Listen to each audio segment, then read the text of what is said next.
you would eventually want to see happen in terms of the outcome.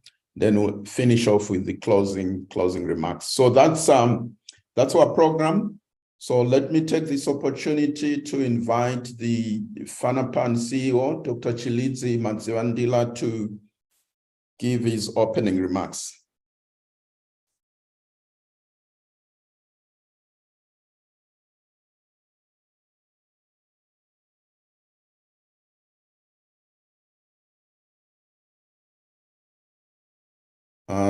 TM, if you are speaking, I think you are muted. I'm giving him the right to speak. Sorry. Oh, okay. Can I accept TM?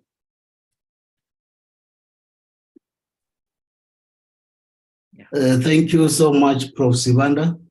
Let me start my welcome remarks by acknowledging our partners. I will start with the New Zealand Agriculture Greenhouse Gas Research Center, represented by Dr. Andreas Verkas, the University of Pretoria, represented by Dr. Linda Dutoy, Africa Less Partnership South-South-North, also representatives of participating countries here being Botswana, Eswatini, Lesotho, and Mozambique, representatives of the two countries that have been supported directly by the New Zealand government. These are Kenya and Zimbabwe. Colleagues, allow me to say that all protocols are observed. Ladies and gentlemen, we all know that many African countries, including SADC member states, have made commitments to reduce greenhouse emissions as part of their nationally determined contributions, which are the NDCs.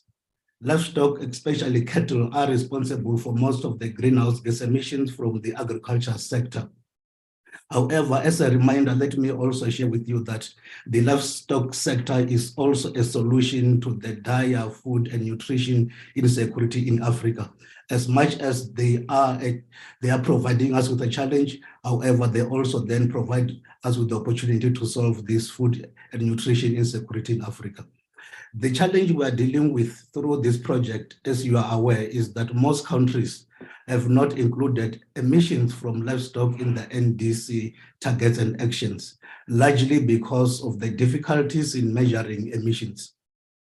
Further, experts will tell you that the methods that have been used have largely focused on livestock population multiplied by a default emission factor, irrespective of the class of the animal production system, the dietary quality, amongst others.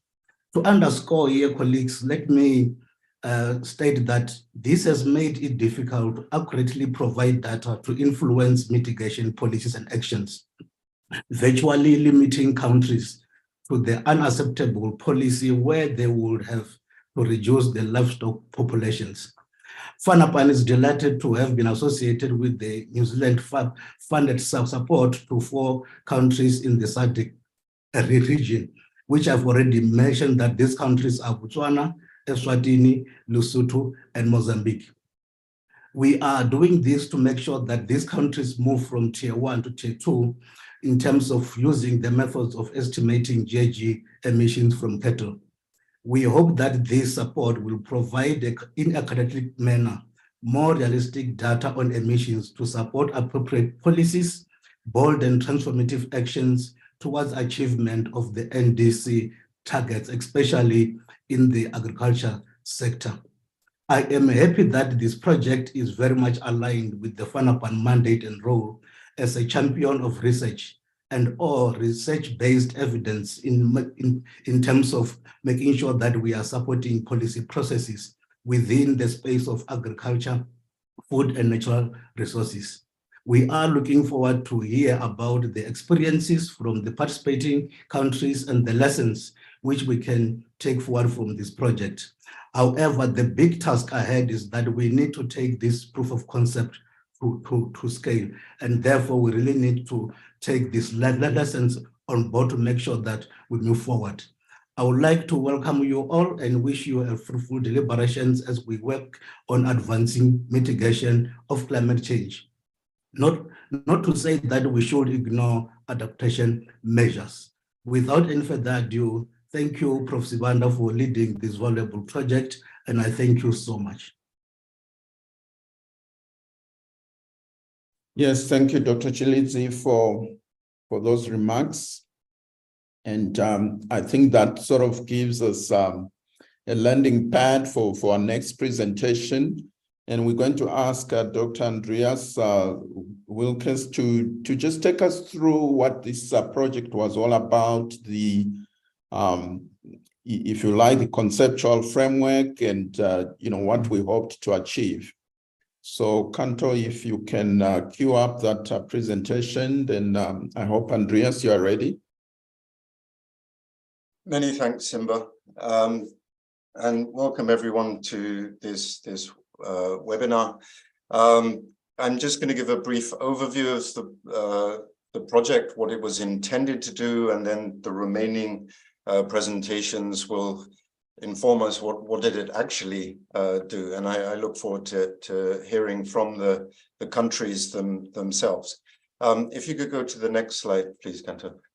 So the project, as was mentioned, involved supporting Botswana, Eswatini, Lesotho, and Mozambique to move from a tier 1 to a tier 2 inventory method for livestock, for cattle in particular. And I think the particular innovative aspect is that the support was part of a regional approach. And what is the regional approach and why did we pilot this approach? I will come to explain. Just to mention, we also had University of Pretoria providing support and enabling access to relevant data from South Africa. And the whole project was coordinated by FANAPAN. And before I go into the project details, just to remember the project timeframe. So we began in December 2021. So it was planned in the 6 months or so before that, which, if you remember, was still in kind of COVID pandemic, lockdown, no travel type situation. So I just want to applaud all of the country teams and FANAPAN for implementing this project in very difficult circumstances that it's already become quite easy to forget. So the purpose of the project first was for each country to have to develop tier 2 cattle inventories, but equally importantly to develop the capacities of the stakeholders in each country to compile, but also to manage tier 2 inventories. One of the challenges we faced prior to this project is that there is no organization in the region that has extensive experience of supporting countries with developing tier 2 inventories. So we particularly intended through the project to strengthen the capacities of FANAPAN and University of Pretoria to provide ongoing support in the region.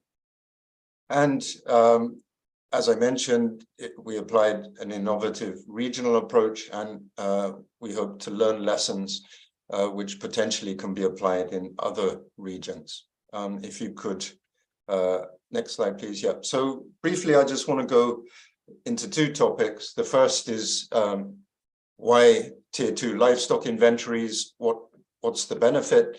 And then the second is how did we approach this in the project? So moving on, again, please. So I just as very general background, most of you are familiar with this. Just looking from FAO stat, which uses a tier 1 method, enteric methane emissions in Botswana, Eswatini, Lesotho, and Mozambique have been increasing over time. That's as a collective. In some individual countries, they've actually been decreasing, particularly because of drought impacts in recent years. And the proportion of emissions due to cattle has been increasing. So that's why we focused on cattle, even though small ruminants in particular are becoming increasingly important for livestock development, adaptation to climate change, and so on. Next slide, please. Among all of the emissions from cattle, the majority are coming from enteric fermentation, about a third from manure left on pasture in the predominant grazing systems, a small amount in manure management. So again, this is coming from tier 1 estimates by FAO. So it kind of gives us an orientation to where to focus our efforts in improving inventories. Next slide, please. So why tier 2 and what is tier 2? Many of you are very familiar with that, but just for those who are not. So the tier 1 method, which to date has been used by all countries in the region except for South Africa and Namibia. The tier 1 method is basically a simple calculation of the number of cattle multiplied by emissions per head. And these emissions per head, this is the emission factor. You can take it from the IPCC guidelines, which gives a general emission factor for dairy cattle and another one for other beef cattle for Africa. So it's at a continental level. It may not be appropriate for your particular countries. Also, it doesn't change over time. If you could click again. So it's quite a general way of calculating, which has been useful. It enables every country to at least estimate their emissions. But in particular for policy, it's not very useful because the emission factor doesn't change over time. It's the same between different production systems. So when we think about mitigating climate change, it's not very informative, hence the tier 2. So if you can go to the next slide, please. So, and click one more time. So in the tier 2 method, basically animals, instead of just saying how many dairy cattle, how many other cattle, we have a more detailed classification of animals, bulls, cows, heifers, steers, calves, and so on, or divided by different production systems. And then we estimate intake per animal, which often is predicted using animal performance, such as the live weight gain, milk yield, reproduction rates, and so on. And then emissions per unit of intake, which changes with the diet. So this is much more useful because if we have the data available, the inventory can track change in animal performance or animal diet over time, and therefore the estimated emissions will also change over time. Now, next slide, please. This is much more useful for policy purposes for 2 reasons. So firstly, if you click one more time on that slide, please. Just taking the example of Ethiopia, a country that wasn't involved in this project, but that had already has a tier 2 inventory. When they used tier 1, for example, in their mixed crop livestock system, they have a population of 51.5 million cattle. The IPCC default emission factor for other cattle, 31 kilograms methane per head per year, comes up with an estimate of 16,000 million, sorry, that should be 1.5 megatons. But then when they use the tier 2 and they divide it down by different animal subcategories and consider the performance of different animals, animal types, you come up with a considerably higher total emission, but you can also then see where are the hotspots of emissions within the cattle subsector. One more slide, please. And in particular for policy, it enables us to really look at what are the effects of different interventions. So, for example, a number of countries in the region are promoting commercial dairy or commercial beef. And so that would mean that not only are the numbers of animals in those targeted subsectors increasing, but also the productivity will be increasing. So with the tier 2 inventory, you can then start simulating what are the effects of alternative policies. So, for example, what if the dairy sector grew by 10% over a given period? Or what if productivity increased by 20%? So you can then start playing with different policy scenarios. And now that every country has every 5 years is updating its NDCs. So the tier 2 inventory is much more useful for helping inform mitigation policies that are in line with livestock development and other priorities in the region. So going on to how we address this in the project, and apologies, I'll try and be brief. If you could go on again, please. So the 4 countries in the project all have similar production systems, communal or extensive systems, commercial ranching systems, dairy, grass-fed dairy systems, and so on. They also share animal genetics, both in terms of local breeds as well as some of the imported breeds, and have similar vegetation types. In particular, all of the countries have some of the data needed for tier 2, but none have all of the data. So the idea really is, let's collate the data available in each country, combine that data into a regional database that each country can then use to search, either to fill data gaps that they face, or to validate their own data by comparing it with other countries. And then each country would, on that basis, compile its own inventory.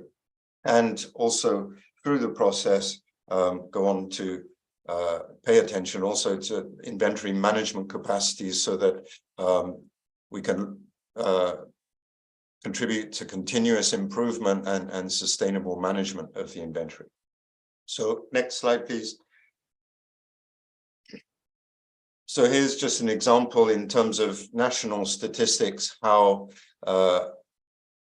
different subcategories of animals are presented. So you can see, at least in terms of animal subtypes, there's a lot of similarity between how animal subcategories are defined in each of the countries. So that means data on the performance should be able to align across countries. For example, countries that have heifers either as between 1 and 3 years, between 1 and 2 years, or 1 and 2 and 3 years, there should be available data on their performance, and that data can therefore be used by people in other countries. There's some difference in how the data is presented by production system and by agroecological zone. But when we compiled the regional database, we provided as much of that background data as possible, so that you can search for the type of animal performance data that you're looking for. Next slide, please.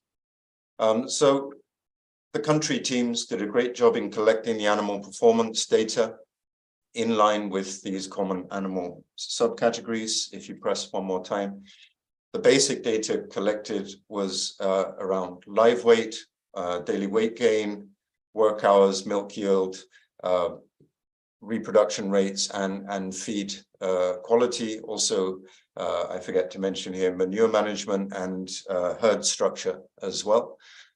So we tend to think of tier 2 as very complicated, but when you come down to it, it's not a large number of parameters that are needed. So that each country compiled the available data on this. We put it together then, or Fanapan put it together in a regional database. If you can click again, please. And so we coded all of the entries by production system, by the type of farm from which the data came, the type of animal and its breed, by sex and age group, so that then if you click one more time, you come up with another time. So you come up with a database and in Excel, so that it's accessible to everybody, just using drop-down menus, you can search for exactly the type of data that you're looking for. And so this was available to each country team, either to fill data gaps, data they didn't have in their own country, or if they did have data, they could use the database to compare their values with other values in the region. So if you carry on, please. We also worked with each country to develop spreadsheets to calculate the national inventory. Most countries are using IPCC software, but in order that to promote capacity building, to make it accessible to all of the members of the country teams, we developed Excel sheets where the animal subcategories, the base, the time series, so the base year and the final year, reflected specific conditions in each country. Next, please. So all of the IPCC equations were then programmed into each country's spreadsheet, and the results can later then be transferred into IPCC software by the Inventory Compilation Agency. Next, please. So inventory management is very important.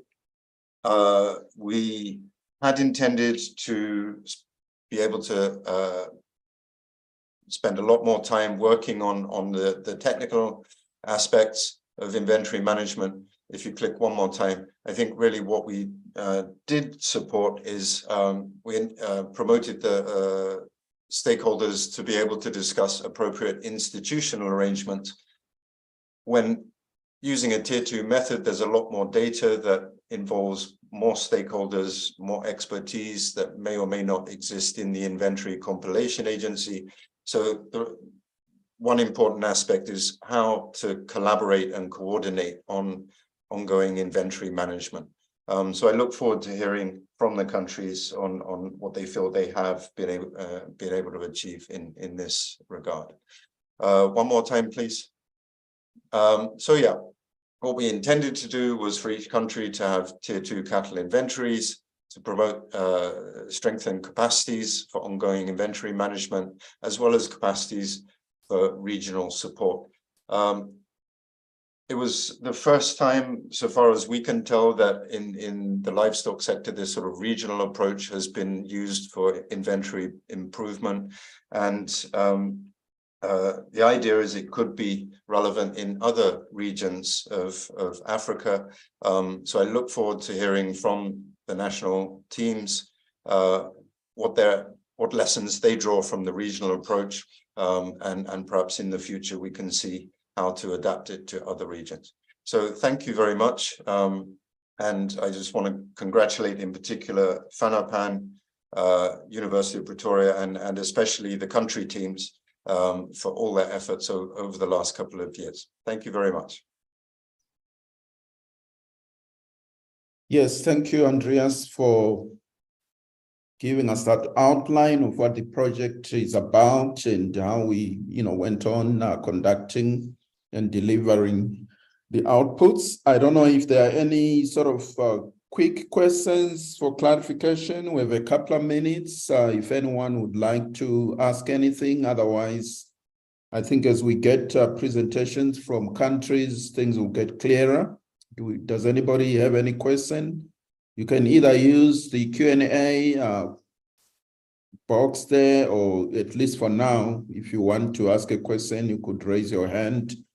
Otherwise, if there are no questions, we can move on. Kanto, maybe you can cue the first presentation from Botswana. I hope, Botswana, you are ready.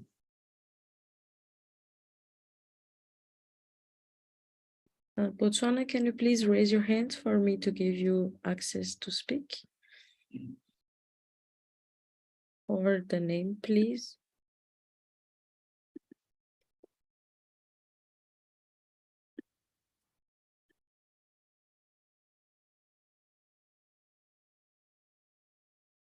Okay, that's Dr. Rapaka.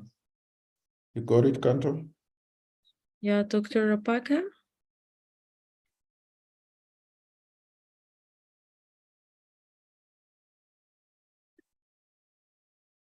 Okay, I think you can put that in slideshow mode. And Dr. Rapaka, it's over to you. You have maximum of 15 minutes to take us through your country experiences. That's for Botswana.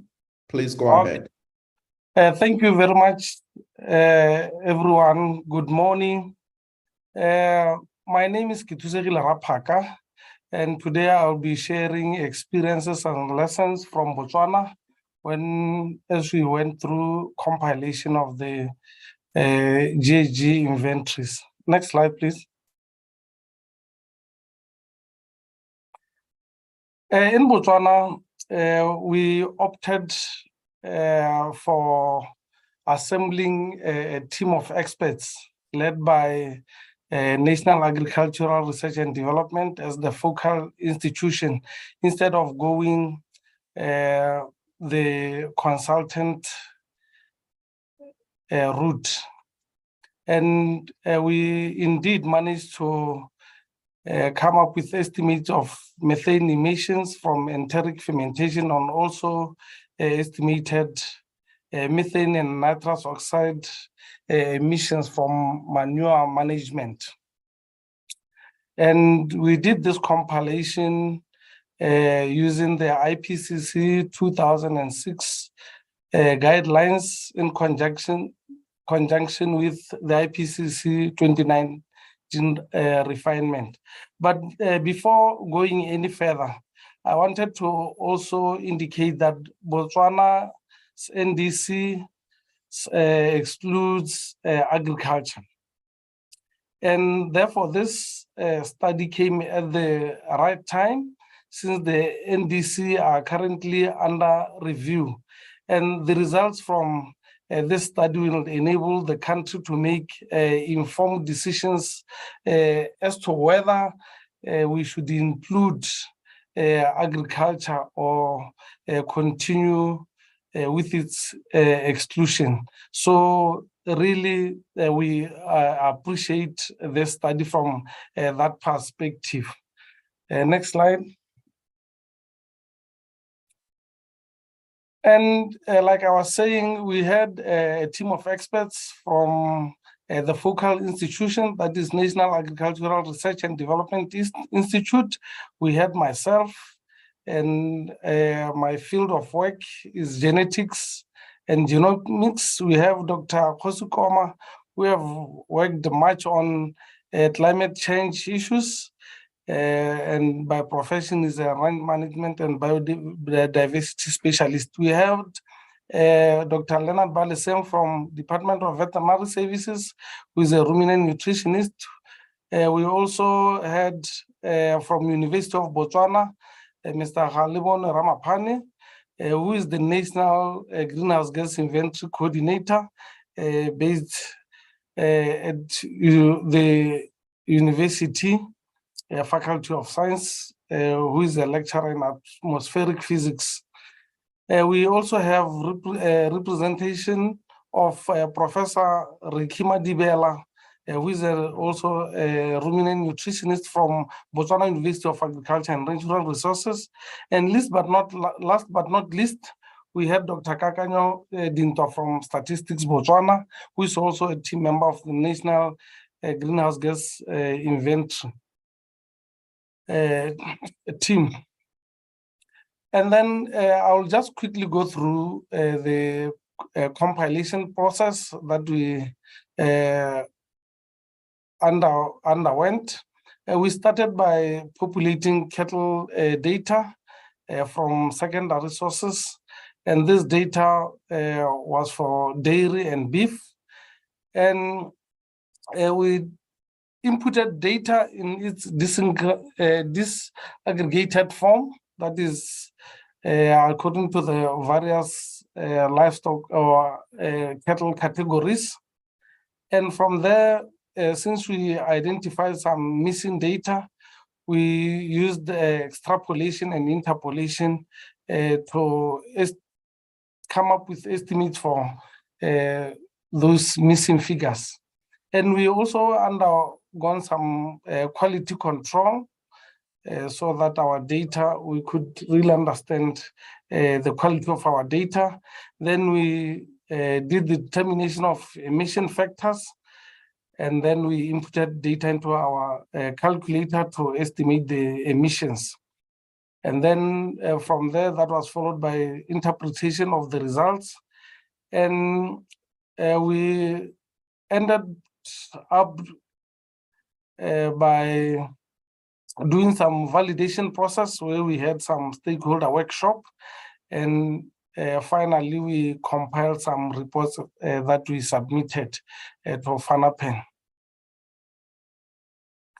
And then it is also worth noting that in terms of institutional arrangement, Botswana has already established that we have the national focal point for the United Nations Framework Convention on Climate Change that is housed under Ministry of Environment, Natural Resources Conservation, and Tourism. And we have several sectors that feed to the national focal point. And during the validation process, it was resolved that the experts who were doing the compilation be made to be part of the institutional arrangements by being added under the agriculture subcategory. Next slide, please.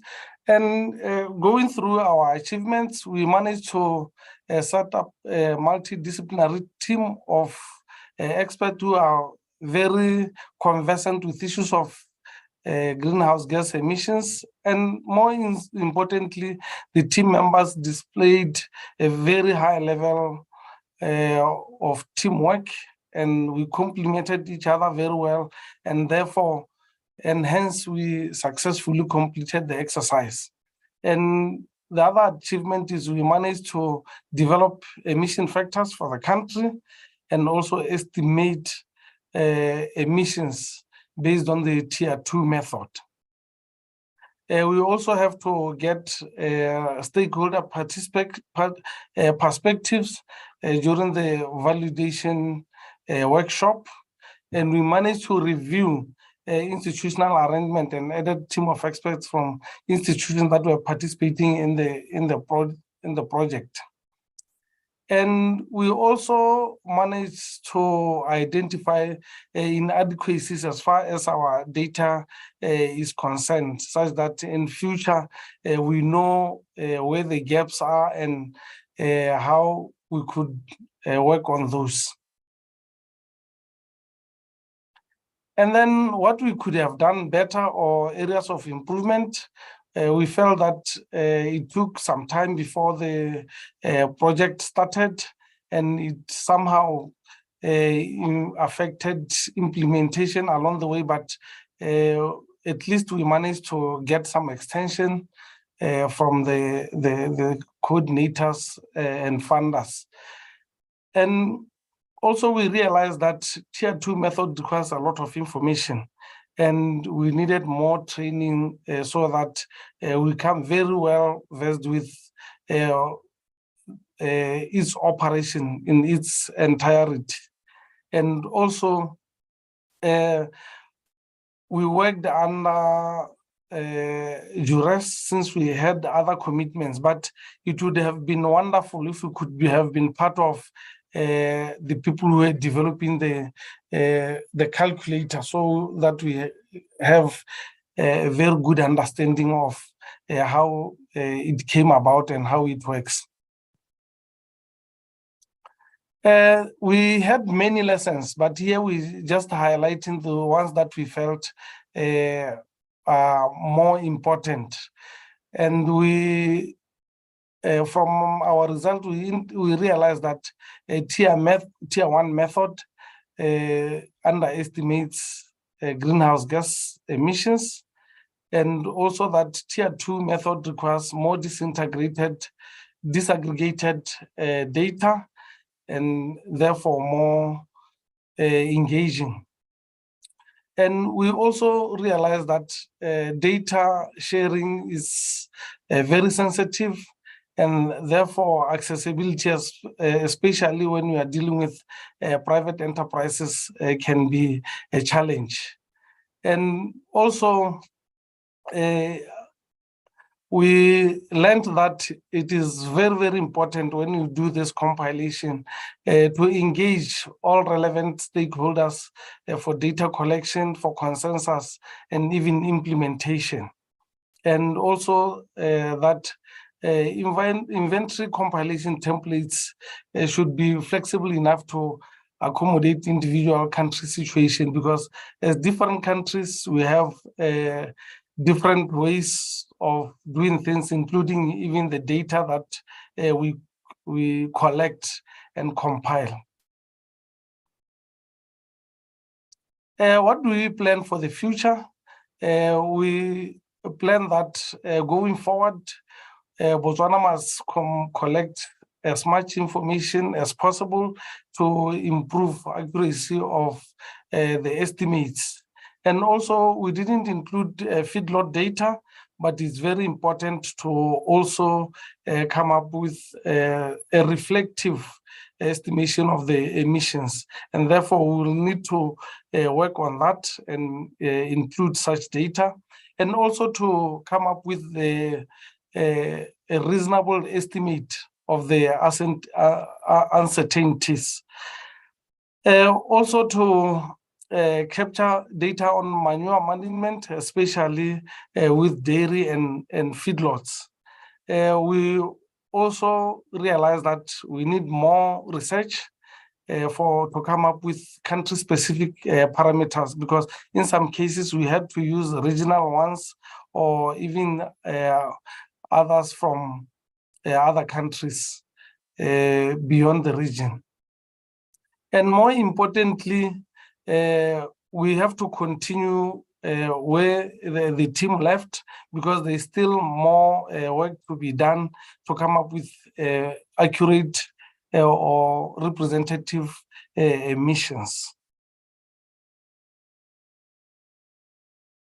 Thank you very much to FANAPEN, University of Pretoria, and New Zealand for the support and the financial support. And also thanks to my team members for a job well done. Thank you very much. Thank you, Dr. Rapaka, representing Botswana on your experiences. Yes, those are notable, and obviously it will be interesting to hear how other countries fared on this. Just to remind us that we're going to take all 4 country presentations, and then we'll have a general question and answer at the end of it. So if you have any questions, any points of clarification for Dr. Rapaka, please either note those to raise when we have open up the Q&A, or you can also put the questions already in the Q&A box there. Then we'll come back to them. So would like to, thanks to Botswana for also observing the time and saving us a bit of time. So we will not squander that time. We are going to move on and invite Eswatini, the Kingdom of Eswatini, I think, if I'm not mistaken, represented by Dr. Sizwe Mabaso. If we can cue that, Kanto. And Dr. Sizwe, I guess you could maybe just raise your hand so Kanto can give you the rights to speak. Thank you, Prof. She has already unmuted me.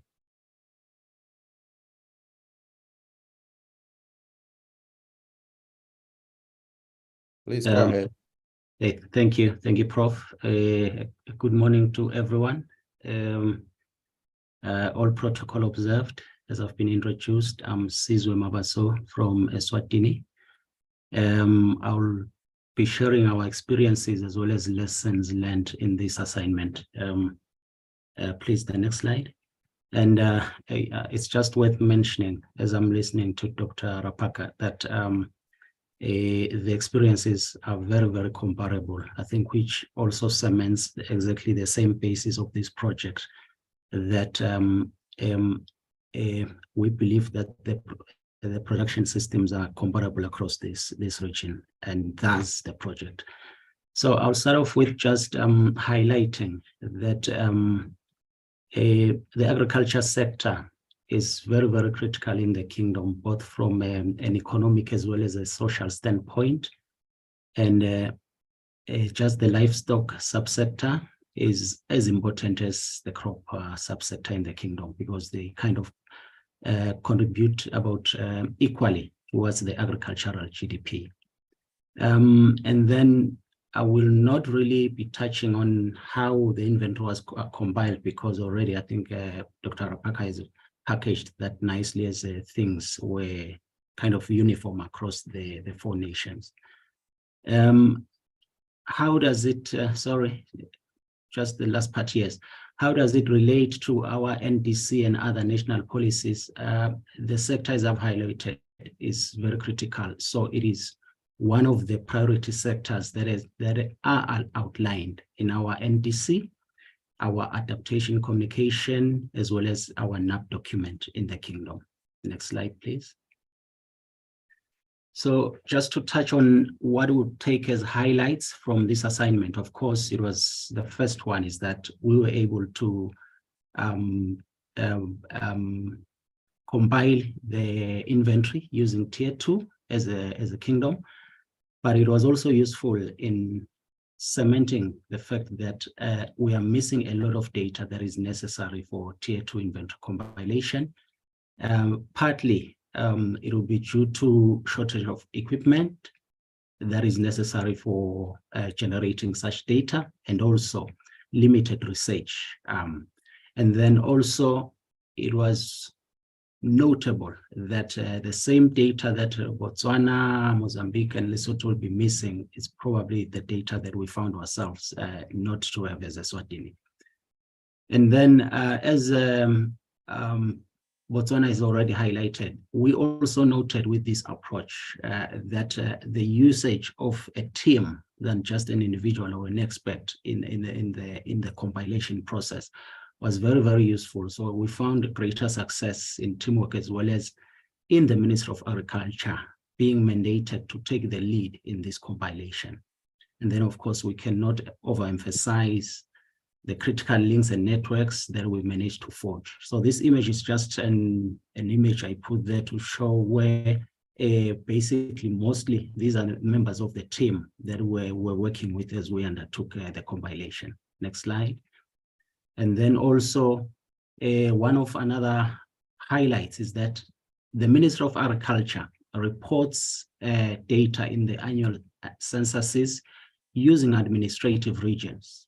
Yet the production systems that are dominant in the country are influenced by our agroecological regions as well as the land tenure systems. And these two do not really follow the administrative regions. So for us in our compilation, then we had to regroup the data to follow the sub-regions, and those sub-regions then had to be allocated according to the agroecological zones, and also taking into consideration the dominant land tenure system.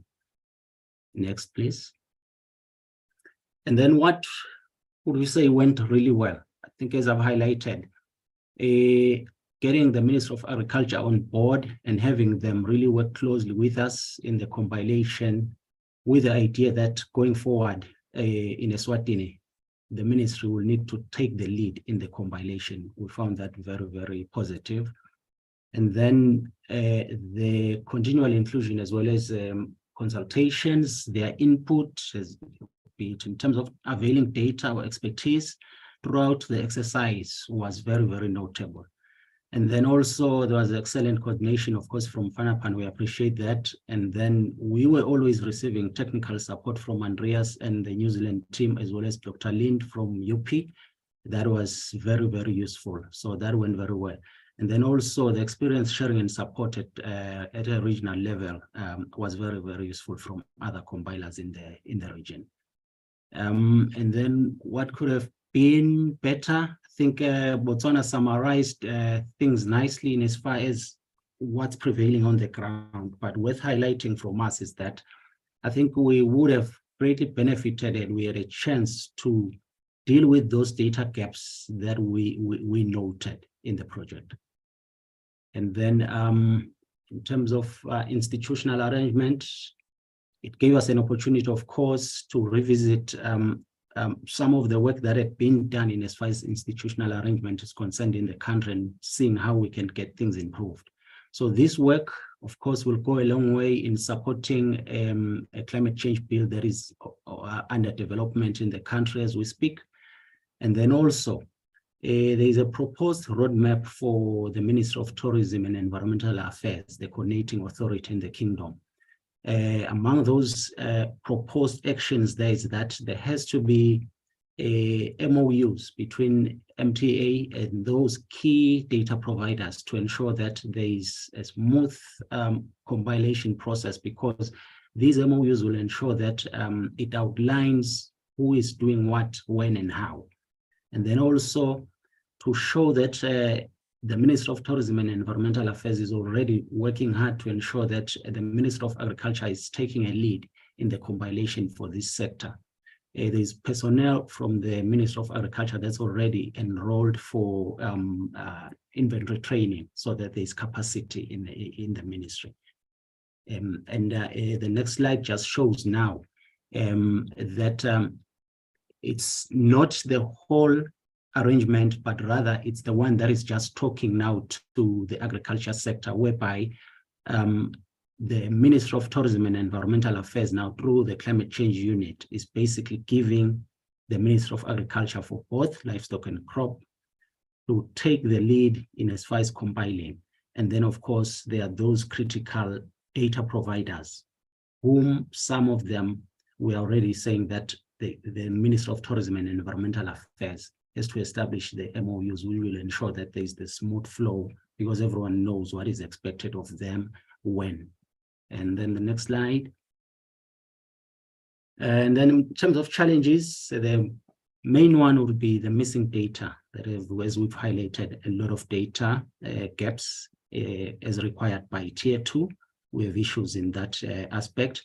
And then, of course, partly the reason some of the data is not available is because of lack of equipment, limited capacity amongst extension officers, as well as the community themselves, in as far as them knowing that there is a need for such data. But of course, for now, we appreciate the availability of the regional inventory system, because it kind of supports us. And as we're compiling, for example, some of the missing data gaps, we, especially in terms of emission factors, were able to source those from regional data. Next, please. And then lessons learned. Of course, there's a lot, but it's just a few here. Stakeholders, we noted that stakeholders are available in the kingdom, and the environment is quite enabling for the usage of Tier 2 for compilation. But then, of course, the lack of data, primarily as a result of lacking equipment, as well as limited capacity, that one we need to work with. We also noted that available data is not always available data. What we mean here is that a certain institution has data, but doesn't really avail the data for the compilation process. But we believe that the establishment of these proposed MOUs and ultimately the climate change bill will deal with such in the kingdom. And then in terms of policy implications, of course, this inventory will go a long way in supporting the advocacy for the climate change bill that we are saying is under development. And it will go a long way in informing our NDCs that are currently being updated. It will also help to inform our national development plan, and especially inform mitigation and adaptation strategies that we would want to adopt for our agriculture sector. Then wrapping up, I'll wrap up with follow-up actions. What are we hoping to do? Of course, I've really been touching on the MOUs. So we really want to see those moving forward so that our institutional arrangement is enhanced. And then also the compilation process altogether is just improved. And then we've also highlighted the need of equipment, which will assist in filling these gaps. And then, of course, the need of research, which will ensure that those data gaps in as far as emission factors, for example, or rather just country-specific data, we fill those gaps as much as possible. And then we hope that we can continue to contribute to the improvement of the regional database, because as I've highlighted, it is very, very useful to the countries concerned. I think, yes, with that, Prof, it's just to appreciate the support that we've received from everyone, be it from a financial, technical, or otherwise support. We really, really appreciate. It's gone a long way for Eswatini. Thank you. Thank you, Sizwe, for giving us the experiences from the Kingdom of Eswatini. I think for both Botswana and Eswatini, one of the things that I'm picking up here is the involvement of the relevant agencies and ministries to support the climate change units in the countries, as opposed to getting a consultant who comes in, does the work, and there is no continuity. So that's a major sort of development there. So without further ado, we're going to move on just alphabetically. We move on to Lesotho. I hope we have their presentation queued up. I'm not sure from the team Lesotho if you can indicate by raising your hand so that Kanto can give the right to speak to the presenter. So it's Lebogang Kabelo is going to do the presentation on behalf of Lesotho.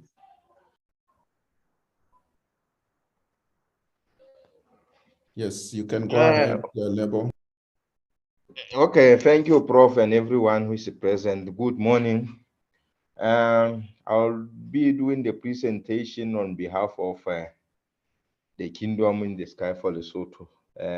So basically, it will be just to make a footprint from the previous presentations. I think they have covered most of the things that we went through. Next slide, please. To be direct, with Lesotho, although agriculture, yes, in terms of crops, it contributes less in the GDP, but in the livestock sector, especially in the production of wool and more hair, that's where we have our most capital investment coming from. But still, the mitigation options are included in our NDCs and the climate change policy. But basically, I took an extract from the 2017 NDC, which is under the update now, but this is what it was entailed before that. In terms of livestock, the mitigation options was to improve the animal feed, which had a good digestibility. Also was to invest on improved breed, which enhances high productivity.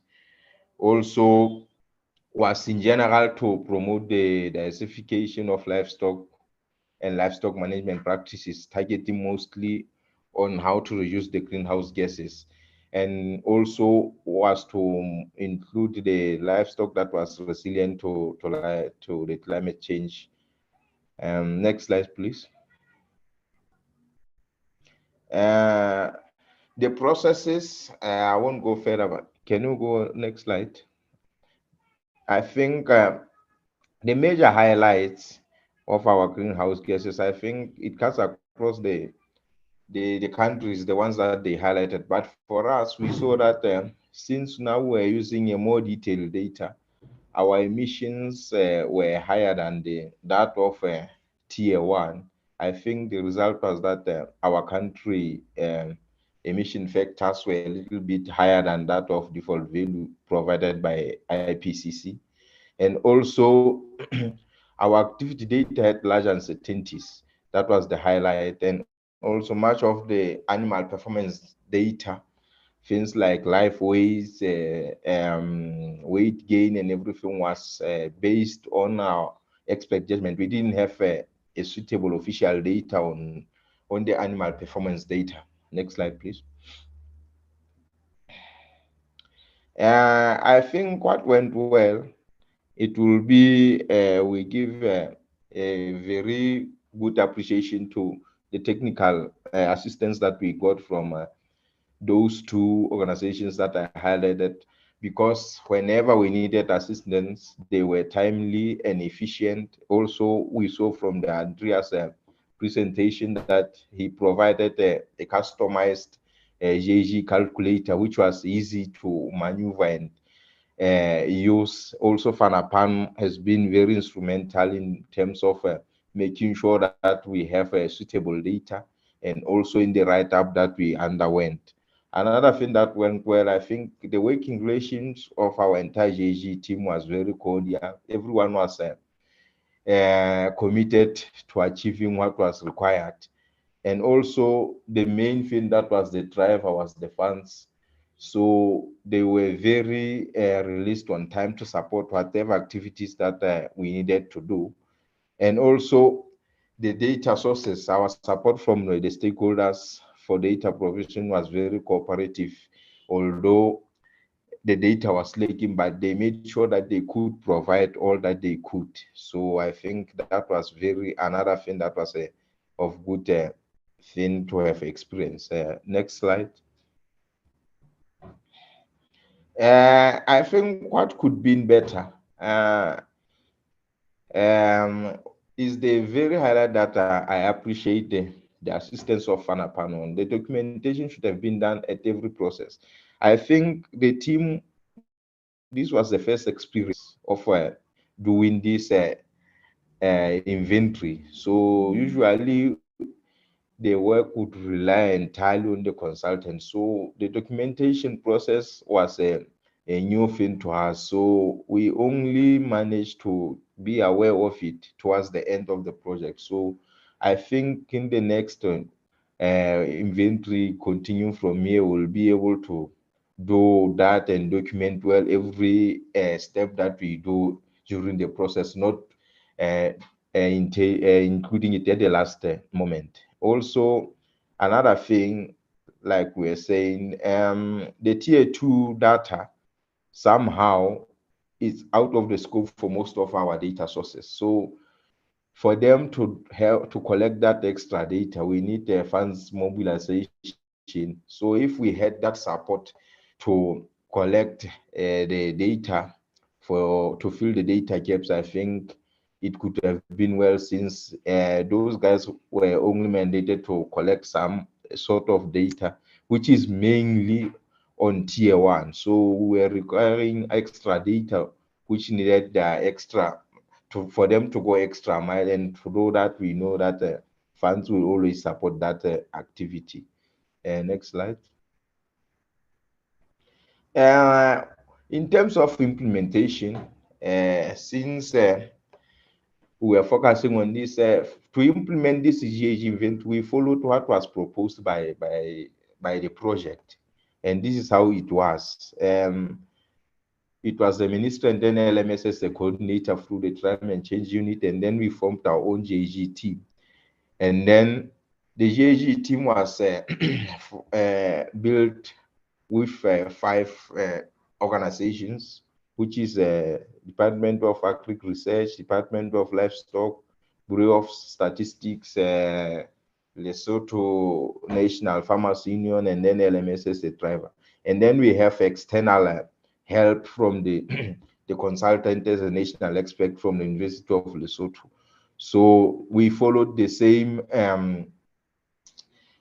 proposed institutional arrangement for implementation of this GHG inventory. But next slide, please. Next slide. Okay, so we recently had a final meeting. This is what we agreed upon. Actually, our workshop was yesterday, where we convened all the stakeholders that involved in the GHG inventory, but we're mainly focusing on the Afulo sector. So this is what we proposed. We have the national GHG institutional arrangement, but this is what we preferred because we saw that what we have experienced with the national one, it was just targeting the ministries. It was not particular on who can have that data on that ministry. For example, under Afulo, we had Ministry of Agriculture, we had Ministry of Forestry, we had Ministry of Environment. It was just detailed like that, the national one that is working. But yesterday, when we convened the stakeholders, we agreed on this one, which now zooms in inside the ministries to target particular departments that can sufficiently supply the data that is needed for tier 2. So we needed another thing that was a challenge, that we didn't have a centralized data hub. So it was proposed yesterday that we should have a database manager who will be a central hub for data collection from various sectors into to fit in the data collection, which is supposed to, it was proposed that the data can be collected annually, since the inventory can be updated on an annual basis. And then when the data from the database that the data is collected, is then that we can feed the different GHG teams targeting different sectors. Next slide, please. I think this is just the highlight of the roles and responsibilities of each entity that is in the schematic view. So LMS will be, obviously, it is a GHG inventory coordinator because it's housing the climate change unit. And then the GHG inventory team will be responsible for sectoral inventory compilations. And then the database manager will collect the second-round data from different sources and update the GHG database. And then after the QA/QC process, he can provide the GHG team with the data, who will then compile their respective inventories with their respective sectors. The department or agency will mainly be the data providers, and their primary job will be to collect both primary and secondary data, perform QA/QC, and send the secondary data to the database manager, who will be our central hub for data collection. Next slide. The challenges that we faced, I think, like I suggested, that I've seen that all the countries were facing the same challenges. Like I indicated in the highlights, that most of our animal performance data was based on expert judgment. So our data was not available, or the one that was available was very limited. So it had a huge uncertainty. It wasn't reliable. And then there is another thing, that there is no national cattle data hub where all cattle data can be found. We had to go to various stakeholders who has their own data. So combining that data to avoid duplication was a very challenging thing. We also have as a country limited resources, like I indicated, that tier 2 requires a lot of detailed data, but the challenge is the limited resources for data collection. And another thing that was a major thing, like I suggested before, all the sources provide data which does not indicate the uncertainty. So we just get the raw data. It's on us to calculate the uncertainty using our own method. Next slide. The lesson learned, I think the lesson learned here from the stakeholders, actually, stakeholders should strive to be relevant towards adaptation and climate resilience, because most of the stakeholders, I think, in terms of being aware in the purpose of GHG, most of them were not aware of why we need to do GHG compilation. So I think it's a thing that we should strive to make them aware that this is necessary. And there is an urgent need for coordination of relevant stakeholders for data sharing and harmonization. Like I suggested, that each one had his own data, and you can, the problem that we're facing, they could collect the same data, but when you compare it, it's not giving you the same picture. So if we can do the coordination and harmonize their data collection so that we have a common data, I think that is what is needed urgently to improve the quality of our GHG. And there should be an inclusive data requirements from all stakeholders. Whoever collects data, like we had a workshop yesterday, we agreed that the templates that we shared, they should be included when on their activities whenever they do the data collection. They should also tick the boxes on what we require. And also, like we are I suggested that the first institutional arrangement was just so brief because it was just targeting the ministry. It didn't say who in the ministry is responsible. So I think from what we produced yesterday, the proposal was that we are going to send that structure to our seniors and then make sure that it's the one that is going to be in place, because now that one is going to target data sources that are direct from the each sector. And we also propose that we are going to have in from each department there have to be a person who is a focal point on from that, so that I don't just go to Department of Agri Research to write a letter. I should know who is my source there, so it can be easy rather than saying your letter is from it was received by the director sent it to someone says it's not him. So there is an urgent need for functional governance structure to improve our data quality, which will lead into the improvement of our inventory. Next slide. Policy implications that we only look at the negative impact of it, because on the positive side, I think the GHG inventory is very important in terms of informing the policy and then informing our developmental needs. But in other negative factors, mostly the tier 2 data, especially in the dairy sector, it is regarded as confidence. So whenever we were requesting for such data, we encountered a problem to have that data because of confidentiality issues. And also the stakeholders' mandates, like I suggested, that their mandate will be to collect data in a certain way. And then we come requesting an extra data from them. So it is not easy just to tap in and change their mandate and say, we need it this way. To conclude, our follow-up actions that emanated from the meetings that we had, from the meeting that we had yesterday, was after we agreed on the structure and the templates, we are to write a letter of commitments to those identified stakeholders who will then appoint a suitable person who will be a link to the database manager of data collection. And then to that, after the letters will ensure that we implement the data collection templates that they are included in their activities whenever they do the data collection.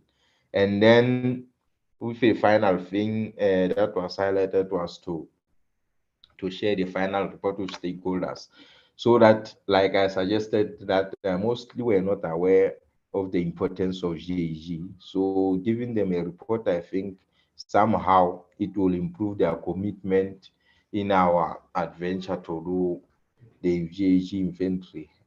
Thank you very much. Yes, thank you so much, Lebohang, for presenting the Kingdom of Lesotho's experiences, fairly similar, but some sort of country-specific details coming through there.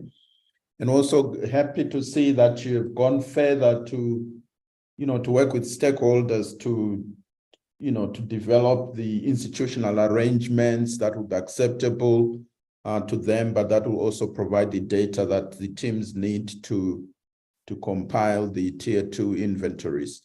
So we're going to move on and look at Mozambique, which will present the last of the 4 countries that were being supported through the regional platform. And I believe it's Raphael who is going to make the presentation.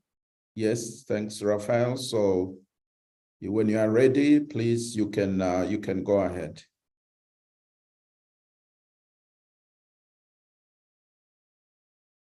Can't know if we can help with the presentation mode. I saw him unmuting. Raphael? Thank you, Prof. Sibanda. Good morning, everyone. I'm going to present the experience of Mozambique on greenhouse gas inventory. Next slide, please. The cattle production system in Mozambique, we consider 3 production systems, and from this cattle inventory, the livestock sector is going to use this division in the cattle population into 3 production systems. Before we considered 2 family sector and the commercial sector, but now they're going from now onwards, the cattle production system we consider as 3. There's dairy production system, commercial beef production system, and family or subsistence beef production system. The cattle population will continue to be disaggregated into subcategories as it was before. We actually had a problem in getting performance data and disability data. The temperature and precipitation data is going to be updated every year from data collected at the National Meteorological Institute of Mozambique. Next slide, please. Next slide. Okay. The institutional representation that we're involved in this livestock cattle greenhouse gas inventory was Madrid, Minister of Agriculture and Rural Development. 2 directorates of this ministry was involved on the inventory. National Directorate of Livestock Development, which actually is the sector that is in charge of livestock, is the livestock sector at the ministry, and also represents, is the source of the cattle population in Mozambique.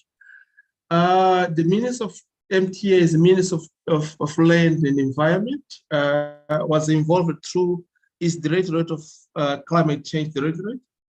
And there are 4 technicians from that ministry involved in this inventory. And the Eduardo Mondlane University were 2 members of this institution involved in this inventory. Next slide, please. The institutional arrangement, the final institutional arrangement, I'd like to highlight that this institutional arrangement went up for 2 process of improvement. First was presented last year in July during the National Veterinary Meeting, where both the National Director of Climate Change and National Director of Veterinary Service have actually decided that the repository of all data regarding livestock population will be the National Directorate of Livestock Development. Okay, that was approved, and there was more understanding, memorandum of understanding between these 2 ministers. Actually already exist, but was just to adding up that only in regard to livestock data. The 3 first part, the Minister of Environment, the CC Directorate, Climate Change Directorate, and Greenhouse Gas Inventory team, it already exists for all institutions. What we have discussed and agreed for the livestock greenhouse inventory going on and support scaling up and everything was a task group specific to livestock, which is composed by Madeira, National Directorate of Livestock Development, by National Institute of Agricultural Research, It's animal science directorate by the university, Dartmouth University Veterinary Faculty. And when the validation workshop, it was agreed that it should include in this task group the National Institute of Statistics, the National Director for Planning and Budget. It's part of the Minister of Finance in Mozambique, and to be indicated other national experts. Next slide, please. What went well? The inclusion of 4 countries with similar livestock production system was well appreciated, since it helped to some extent to understand that we also face similar lack of data. I'm talking about cattle performance data and digestibility data. It also was a starting point that should drive us to the future action in establishing a recording system where possible at farm level to collect appropriate data to estimate cattle performance data in every country. But at the end, if this collaboration continues, we'll have a possibility of changing the results from this experience on the output of this performance data that will be gathered or estimated from this data collected. Next slide, please. Sorry, regarding to last slide, there's 2 other actions which we considered went very well. Was the prompt assistance that we had from Farmer Farm, from New Zealand, and from WIPI Investor Pretoria. Every time when we presented our requests or asking for clarification, even to understand more how to use the calculator, we had on-time response from this institution, and we'll thank very much for that. And we will say that this went very well. Yes, what could have been done better? If this was designed without COVID-19, I'm sure that something went better than what it was. And probably during the budgeting system was not considered the extension of each country. Mozambique is a big country, and the majority of data is not yet in digital format, and that was the big challenges. Okay, we had to move. Actually, also it was well accepted by Father Pan when we decided to move to travel to Shimoyo to get some data, because this not digital data that is not in digital format was difficult to get it in Maputo. Just for who doesn't know where Mozambique, we have something to 2,400 kilometers from south to north. It's a very large country, and we actually managed to do it. And thank you for all support. Next slide, please. What we've learned from this project, it's allow experience from another country that have similar production system, give us a possibility to have a regional database where some information on all emission factor can be shared between countries that have limited data. Basket, I would say emission factor, but the performance data, digestibility data, which come from similar agroecological regions. We've learned from here that we have actually regional database on these 4 countries, but we are not sure if this regional database will continue to be fed and to be shared between countries, so that we can in future continue this collaboration and to fill data gap. This is a long process. Getting the specific data will have to be a long process. We as Mozambique need to improve our data on performance, distributability, and composition of diet. Thus, the research institute and teaching institutions in veterinary and animal production are called upon to lead in such studies, short studies. And also from this experience on regional projects, we expect that with the infrastructure at the University of Pretoria, we can overcome some of data needed, especially on digestibility data or feed composition. I'm talking about the analysis of the feed and so on. Next slide, please. Actually, for future, we're planning to maintain and improve update the greenhouse gas inventory using tier 2.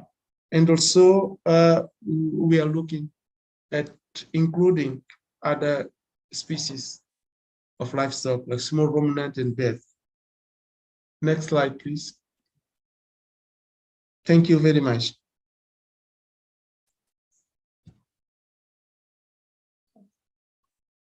Yes, thank you, Raphael, and thank you, Mozambique, for that presentation. So this brings us to the end of the 4-country presentations. And we have time to entertain questions. So if you have a question specifically to any presenter country, please feel free to raise those questions. If you have a more general sort of approach question, maybe targeted at Andreas or even Fanapan, please feel free as well to raise those questions. So the floor is open.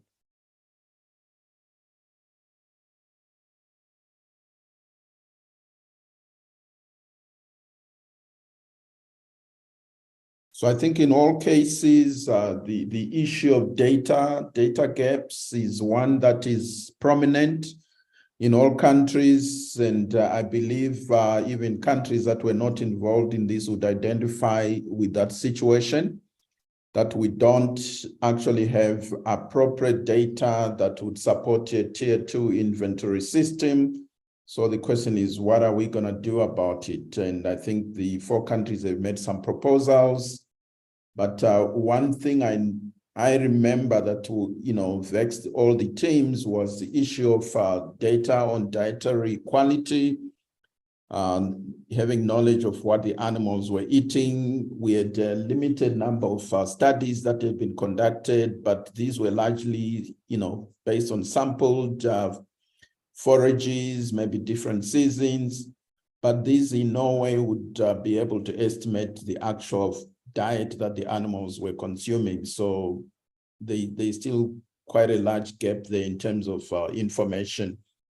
But also, yeah, as Lesotho said, the data collection largely based on what has been traditionally sort of population data. I think most countries collect that. And in some cases, or probably most cases, they don't break down the cattle head into the different categories. So you just have the population, which was good for tier 1, but definitely not good enough for tier 2. So obviously to get the agencies that are involved in data collection to more or less look at how they can routinely collect such data for use in tier 2 compilation. So we had some proposals there. So I'm going to pause and see if anyone has any comment. It doesn't have to be a question, either a comment or any observation. Please feel free to come through. I don't see anybody so far.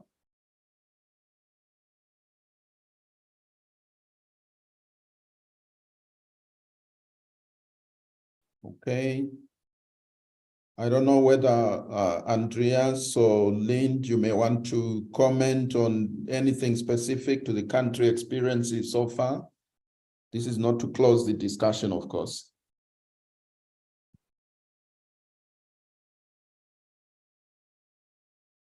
Yes, Gilbert Msuta, I see your hand. You can please go ahead. If we can give him rights, Kanto. Sure. Hello, good morning. Yes, go Hello. ahead, please. Yes, good morning. Good morning, Gilbert. Oh, thanks. So I'm just having a little question, or rather some point of clarification from the four presenters, given that they've collected such amount of data. Did they have a centralized kind of database where all data maybe sits in, or they're just an individualized databases that accommodates data from each specific country? And if they had maybe that common database, what sort of agreement did they put in place? Because I see it as a learning process for our Eastern Africa, countries. Is something that we can adopt. So I really appreciate the good work that all countries have done, and so appreciate the support they've received from all the donors. Thanks. Thank you, Gilbert. Okay, I'm still watching out if we have more comments or questions while the presenters think about how to respond to this. I don't see anyone. Would anyone want to have a go at this? Botswana, Eswatini, Lesotho, Mozambique? Anybody wants to respond to that question? Was there a centralized database to accommodate data from each country? Basically, this is at a regional level. An agreement on how to utilize the data from this database. And then there's a question in the chat. If we can take that question from TP Setsi, says targeted at Botswana. It says, Botswana, if your challenge is getting data from private enterprises due to sensitive issues, why didn't you ask for parameters of interest only and omit those sensitive issues? I hope you got that, Dr. Rapaka and team.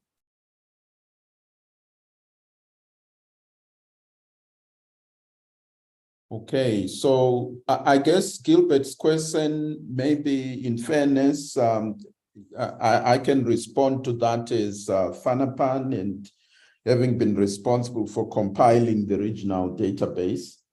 Essentially what happened there was that we asked the countries to collect data, particularly on cattle performance, that is issues to do with breed. We looked at reproductive performance. We looked at live weight gains, and if the animals were involved in any work, they would indicate. And this was broken down by head composition as well. So that's also some of the data we requested, head composition. And so each country compiled this data using either official sources or secondary data. This data was then submitted to FANAPAN, and in the meantime, as FANAPAN, we also worked with University of Pretoria to compile, go through literature and look at data, similar data, but covering not only the 4 countries, but also other countries in the SADC region that we knew had similar production systems, and including South Africa.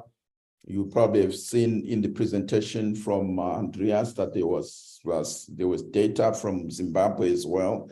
So we put all this data together, and by production system, so it was easy to search. Also by breed, depending on the research that provided that data. Also, one of the things we wanted to know was to what extent we could place confidence in this data. So if this was based on a research study, how representative was this study? What was the sample size? Also looked at the methodology that was applied to say, yes, how much confidence can we put in this data? So we then classified this either as high, medium, or low. depending on, whether, even the design of the study itself. So this database was then made available to each country to then decide if there are data gaps, where would they, could they go into this regional database to pick up values that they could use for their specific country. And they also used it to compare, for instance, if their own country-specific values, how did these compare with the regional values? Were they falling within the range, which would probably give them confidence that they were on the right track? But if their country data was way out, they didn't necessarily throw it out. They had to decide whether there were enough reasons or circumstances to warrant that difference, and therefore, stick with their value, or they would probably decide to, to adopt the regional value for any specific parameter that they were looking at. So the question that you asked, Gilbert, in terms of agreement, etc., because this was all done under the auspices of the project, there was really no IP agreement, since the IP was equally, owned by all the partners. But of course, these are things to consider when we go beyond the participants in this project in future. How is this made available? And I would imagine that these are things that need some discussion. Perhaps I'll give an opportunity to Andreas maybe to comment on this, later on. But let me give an opportunity for now to Botswana to respond to the question on access to private, data from private enterprises,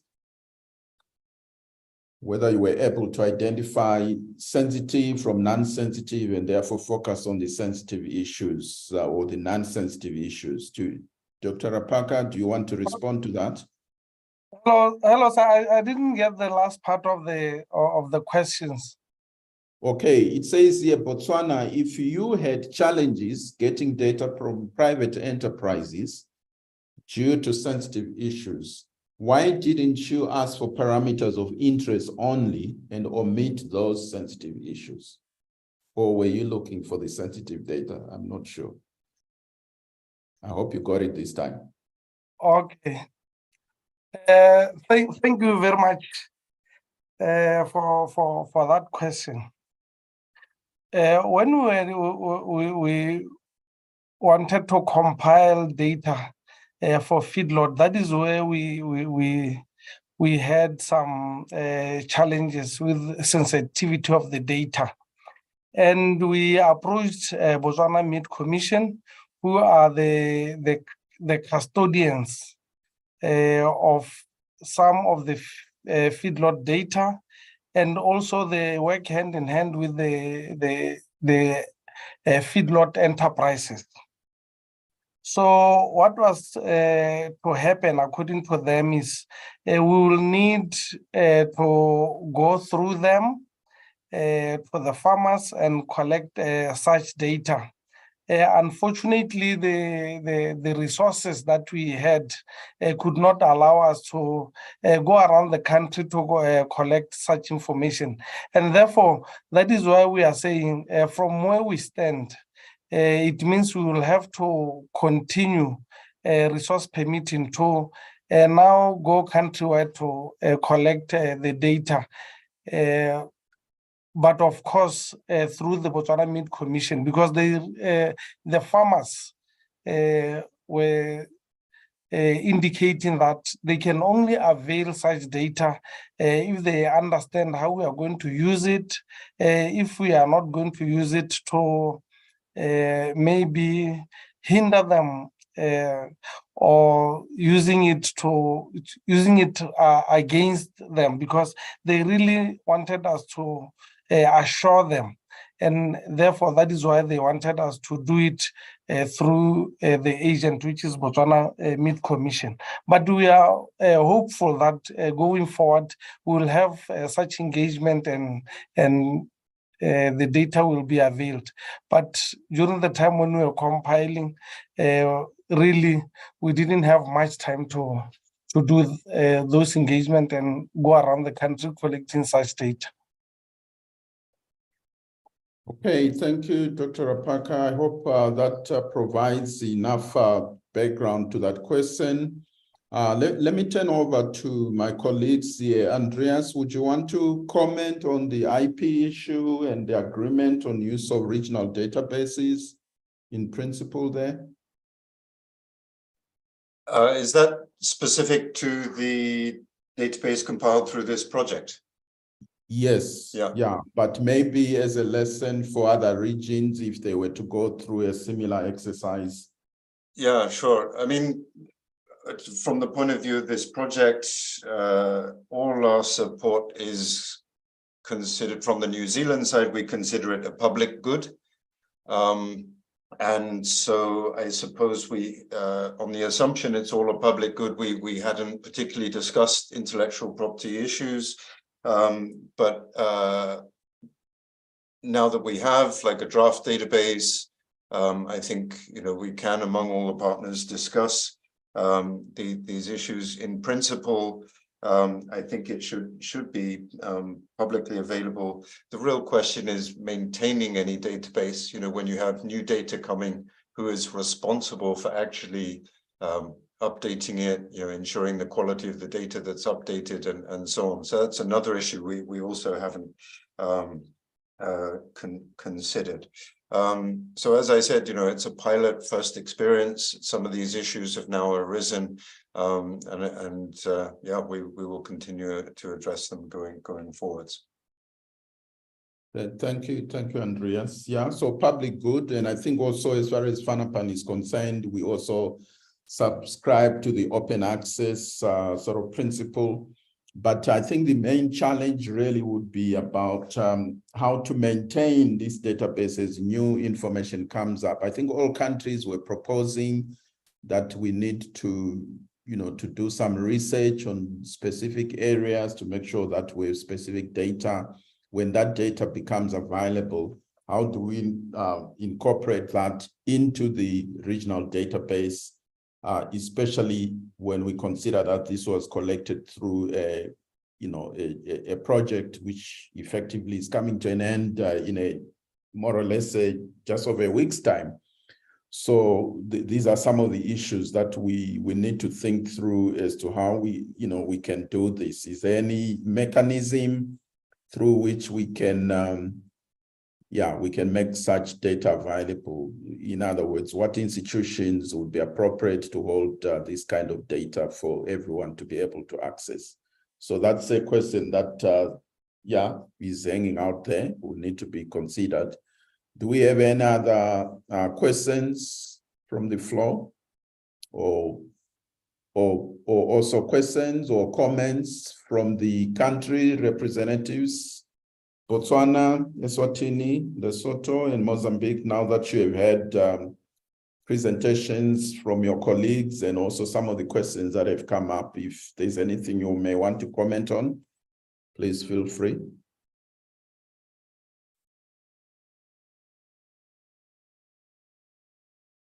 I don't see any hand.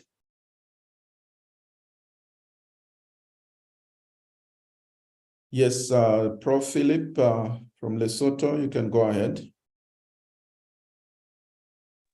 Thank you, Prof. I want to commend the presenters of the 4 countries for a good, well done job. When they were presenting, I also recognized the strategic implementation process of the institutional arrangement was not very clear, although we have mention of the use of MOUs and personal letters to those representatives at the various departments. I would also encourage that a very strong process should be put in place, because this institutional arrangement can be as good as it is now, very beautiful, but when it is not well strategized and pursued to a conclusion in terms of implementation, it might just be there, but we find that it will also affect our results. yesterday in Lesotho, we dwell on that very much. And I want to encourage all the 4 countries to also adopt that principle of strategically following these institutional arrangements to a conclusion so that we can get the best results and data that we are looking for. Thank you. Thank you, Prof. Philip, for that. The institutional arrangements, key, especially for continuity. Things may be fresh now, but whatever we put up or suggest, it has to stand the test of time. I see a hand from Tembi Ngoto. If you can please pose your question. Good day. Thank you, Prof. Sibanda, for such an interesting webinar. Yes, I wanted to just ask whether to mitigate against the reluctance for people to provide information, as was cited by Lesotho, is it not possible perhaps to have the request and introduction of such studies pitched at high level, at permanent secretary level, for example, if that was done? Okay. That's a question for Lesotho specifically. What level was this project pitched at? Did it involve the highest possible level so that you get political buy-in? Lesotho, do you want to respond to that?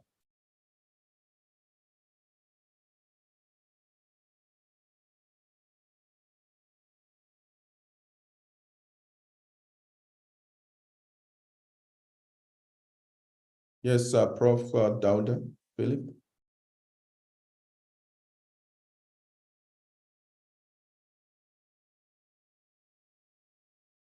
Philip, you can go ahead if you want to respond to that question. Prof. Philip, please unmute yourself. I didn't get the question exactly. Can she repeat that question? Sorry. Okay, I can repeat it for you. Tembi was asking whether to mitigate the unwillingness of stakeholders to provide data, would it have been better to pitch the study, that is the introduction of the study, at the highest level, for example, permanent secretary level. So was this done? That is the question. Okay, thank you. The Ministry of Environment, which the Lesotho Meteorological Services come under, as the one that anchored this study. So automatically the PS, the Principal Secretary, and the key personnel, the senior personnel were involved in this arrangement. That's why we were able to carry the research and the project successfully to a conclusion. Thank you. Okay, so that you basically confirming that this was done. But I imagine that perhaps not so much the ministry that was leading this, but possibly communicating the same to those the ministries that would provide data, like agriculture, livestock, so that they would also equally inform the lower level departments and directorates. So maybe that's probably the extension of that question. Okay. Yeah, okay, thank you very much for that explanation.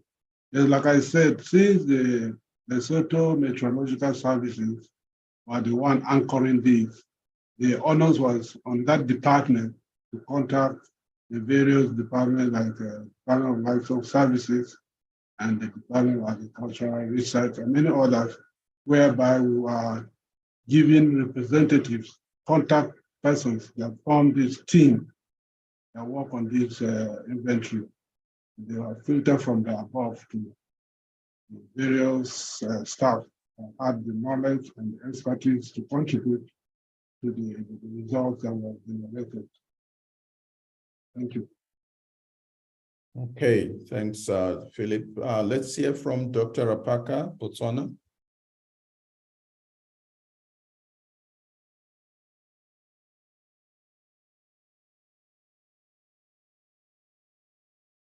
Thank you very much. I just wanted to add that in some instances, we also had those challenges.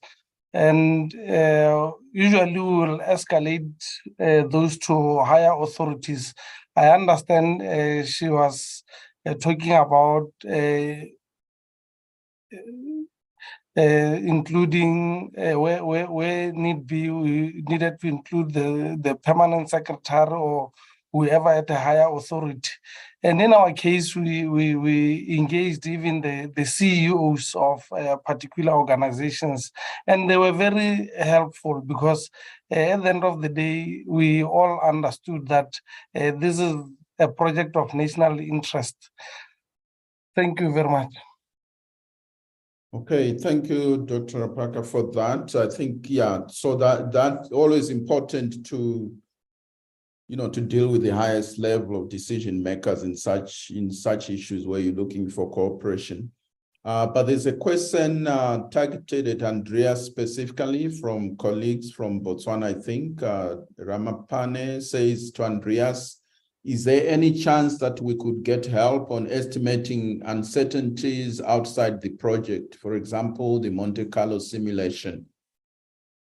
Andreas, any quick response to that? Yes, there is possibility. So I know that the project itself has now very soon will come to an end. But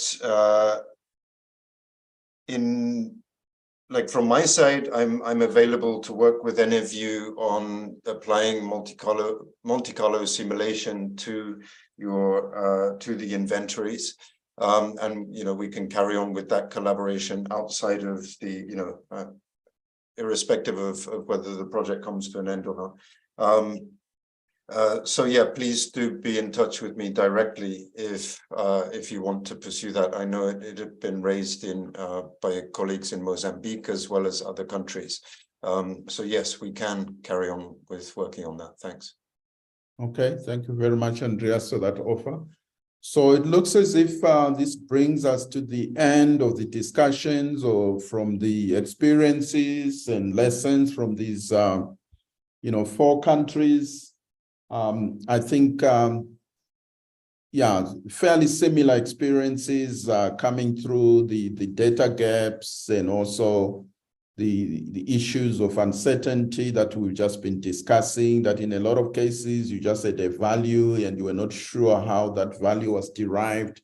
So the question is, what confidence can you place to such data? So, and also some of the data gaps, particularly related to animal performance data, where obviously we're going to need to do quite a bit more work in terms of research. And this needs, of course, additional resources to do this. And institutional arrangements. I think the comment was we need something strategic, something robust. And I think ultimately what you want is a system that is collecting data on a routine basis and not so much project by project, so that the institutions that are involved already develop data collection templates which meet the requirements of the tier 2 inventory compilation, apart from other requirements which the country may also be calling upon these data providers. So it calls for a lot of coordination, getting all these agencies together and actually accepting that this is a necessary thing to do for the development of the country, especially as it is tied in with the NDC's targets and commitments that the countries have made at an international level. So we're going to have a brief, 5 minutes break, but before we do that, we obviously want to record that yes, we were here. So if you can switch on your videos momentarily before we take this 5-minute break, then Kanto can just quickly get a photo of those that are online now. So Kanto, please, if you can go ahead and do that. All right, thank you, Prof. Everyone. Please show your video.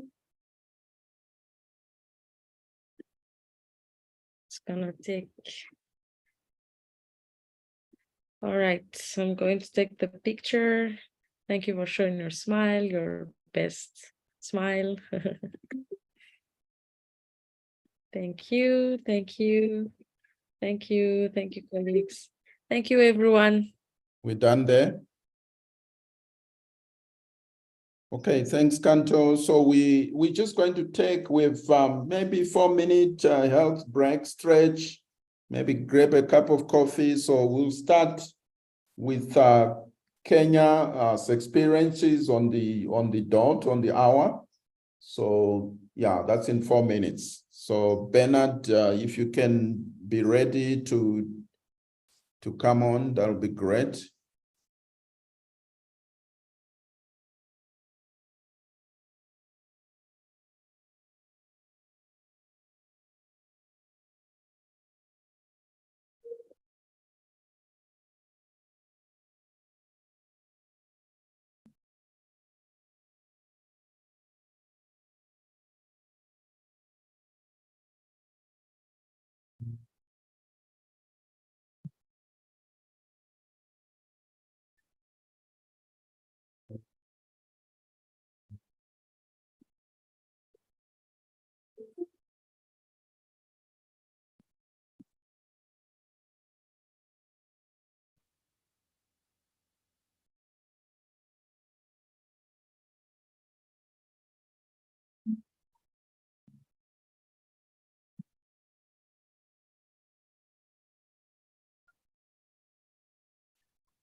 Okay, thank you, ladies and gentlemen. We can resume. We're now going to move over to getting experiences from other countries that have been participating on this on a similar program with direct support to individual countries from New Zealand rather than through a regional platform.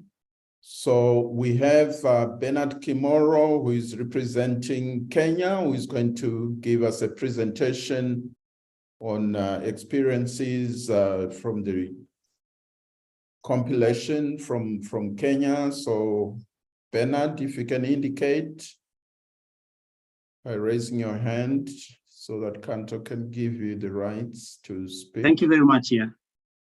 Thank you, Bernard. Thank you so much, Prof. Good morning, colleagues, and good afternoon, maybe for some of us. First, I really want to appreciate the invitation to this very important forum. I see I'm in the presence of very many people I know. Andreas, of course, we worked together for many years. Prof, you were here in Nairobi some time back, so it's a pleasure to meet you again. And of course, Josh, we are also working together in another initiative, the South-South Community of Practice on issues related to livestock and emissions. So I hope I'm clear enough. Yes, you are clear. I see the presentation is online, so they can go to the next slide, please. Okay, that is the outline, so we don't need to go there. So that was already presented. Next, please.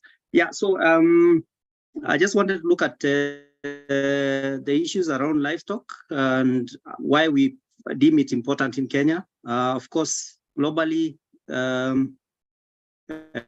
livestock is the largest land use system, taking almost 30%. But in Kenya, we look at over 80% of the land is actually utilized by livestock. Could be even be closer to 90% of the terrestrial space. In terms of contribution of greenhouse gases, of course, from FAO, we read this aspect of 14.5% of methane emissions are from globally are from basically livestock. But in Kenya, this is around a quarter of the emissions that we emit. And of course, we look at ruminants as the main ones due to the issues around enteric fermentation and aspects of manure management or manure that we get from there. Next, please. So one of the questions that was asked is how livestock GHG inventory relates to the NDC and national policies. Next. So in Kenya, basically, when we look at the emissions profile from what they call the 7 priority areas in our National Climate Change Action Plan, we have 7 priority areas where agriculture is one of the critical or priority area. So you look at the emissions profile and realize that most of the emissions are actually from agriculture. And you will see that in the next slide, please. If you look at it, then it gives you, we did, of course, we have done our emissions scenarios. And looking at the sectors, it's very obvious that other than the electricity generation, agriculture is the highest. And from agriculture, as we see in the next slide, please. We see that the main sources of emissions in Kenya in the agricultural sector are mainly from livestock and basically from enteric fermentation. So they have been increasing over time, as you can see on that table. Of course, you also have quite a bit from agricultural soils, but you must also realize that some of these emissions from agricultural soils are basically from fertilizer use on production of feeds. So it also goes back to livestock emissions and also the issues of manure management. So over 90% of agricultural emissions are actually coming from livestock in Kenya. And that's why we really have to understand it in terms of emissions. And that will also help us in informing the policy decisions we take not just at the sectoral level, but at the national level. So the trend is that if you look at the agricultural emissions, these are expected to increase gradually, and by 2030, they should be 23% compared to the 15.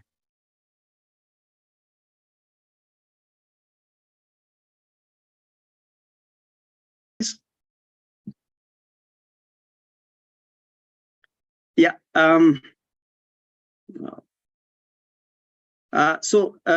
One of the things that we have in Kenya is that we have a very robust climate change policy landscape. As far back as 2010, we put in place the National Climate Change Response Strategy that informed the development of the first National Climate Change Action Plan, basically in 2013. And we have a National Adaptation Plan. In 2015, we developed our first, the intended NDC, where we put in an ambition of reducing emissions by 30% of the business as usual of 143 million tons of carbon dioxide equivalent by 2030. That is by 2030. Of course, then we came up with the Climate Change Act, which basically looks at the governance system in Kenya. But mainly at the sectoral level, we came up with a strategy, which we call the Kenya Climate Smart Agriculture Strategy. Sorry, I missed the name there, which is supposed to cover the period 2017-2026, which covers both adaptation, issues around, of course, productivity, adaptation, and mitigation of greenhouse gases from the agricultural sector. We have had a second National Climate Change Action Plan, which has just lapsed, and we're in the process of doing a third one now.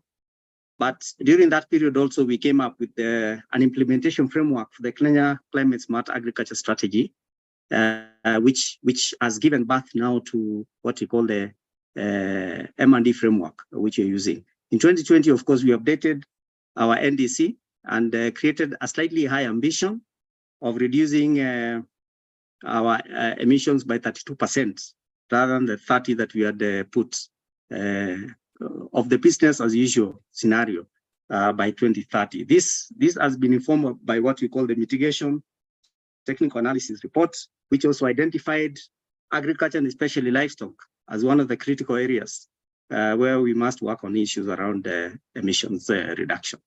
Next, please. So in Kenya, we have a deliberate target in the updated NDC. And that was basically based on reducing emissions from the dairy industry. Dairy in Kenya is a big industry in the agriculture sector, because it is actually undertaken by over 2 million farmers. Therefore, anything to do with a policy of reducing emissions around that was deemed to be quite effective. So for NDC, we have a target of supporting. We initially had a proposal of having a dairy NAMA, that is the Dairy Nationally Appropriate Mitigation Actions, which targets almost 270,000 households. The whole essence is to how do we improve productivity from these animals through breeding, good feeding, and also issues around manure management. And also post-production, we're also looking at the NAMA supporting us with efficient energy use at the secondary level, which is the post-production level. And of course, in terms of manure management, how do we then apply new technologies, especially biogas, biodigester, biogas system. So from there, it was deemed that we can actually be able, if we implement it as it is, can actually be able to reduce our emissions by 8.8 million tons carbon dioxide equivalent by 2030. Yeah, next. So for us, in terms of issues around inventory and improving the inventory process, so it goes a while back. I'm happy that there are a number of countries that have started, but we must inform you very early that this is a process that is really will take a bit of time for you to be able to reach some of the areas where we have reached. So for us, the dairy number was developed, identified, of course, around the year 2015. So when they are developing the dairy number, they realized that there was a need for us to transition to IPCC Tier 2 methods so that we can be able to sharpen the mitigation potentials that we are targeting. So 2015, during the development of the dairy number, then it was identified, we moved to a better way of doing the inventory. So 2016, 2017, then we started the first process. Initially, we were using Tier 1, which I think Andrea has already elaborated very comprehensively. That is about numbers and just using the default emission factors. But then we now then started the Tier 2 for dairy, where the New Zealand government supported us to set up an institution where we had an inventory manager. Then there was a very important aspect, and I hear a lot about information sharing from the past and issues around the challenges on there. So what we did, we formed a core team mainly made up of those key partners who can be able to give us one, the expertise on issues of inventory, and then secondly, those who can actually be able to provide us with the data that we require for the inventory. So it's a team that was actually made up of a person from the Ministry of Environment in charge of emissions, inventory. We have people from research. We also have somebody from academia. We also obviously have the livestock experts. We have also people from the National Environmental Management Authority. So it's a big team of about 10 from different key partners who identified to be able to give us the expertise and also the data that is required. And I think this is one of the areas that the other countries, as you move forward, is an area that you may need to look at as a team that is not an ad hoc team, but a team that is in place, appointed, that can be able to support the whole process. Then after the team, we started now developing the inventory structure, of course, the categories, subcategories, and data collection to be able to fill in. And then we developed the draft report that is during that period, 2016, 2017, and then stakeholder validation. But finally, we did the publication of the dairy GHG inventory using Tier 2 methods in 2020, as you can see in the next slide, please. Yeah, so after all that, from 2015, so we were able to do the first publication of the dairy GHG emissions inventory, which covered the period 1995 to 2017, because that is the time when you looked at the data could actually be able to support that. So using this document, part of it was very critical in informing the updated NDC. And it's also one of the things that helped us to be able to say that these are the targets we need to have from the agricultural sector, and putting the dairy number as one of the activities. And you can see the partners who are there. Of course, we received support from GRA, New Zealand government, Climate and Clean Air Coalition, very critical, because they also give us support some of the stakeholder workshops. And of course, Unique was very good as a technical advisor in the whole process. And it's the one that actually guided us to move through this road. Next, please.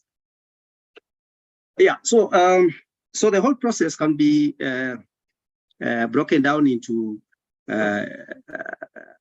maybe the 5 bullets.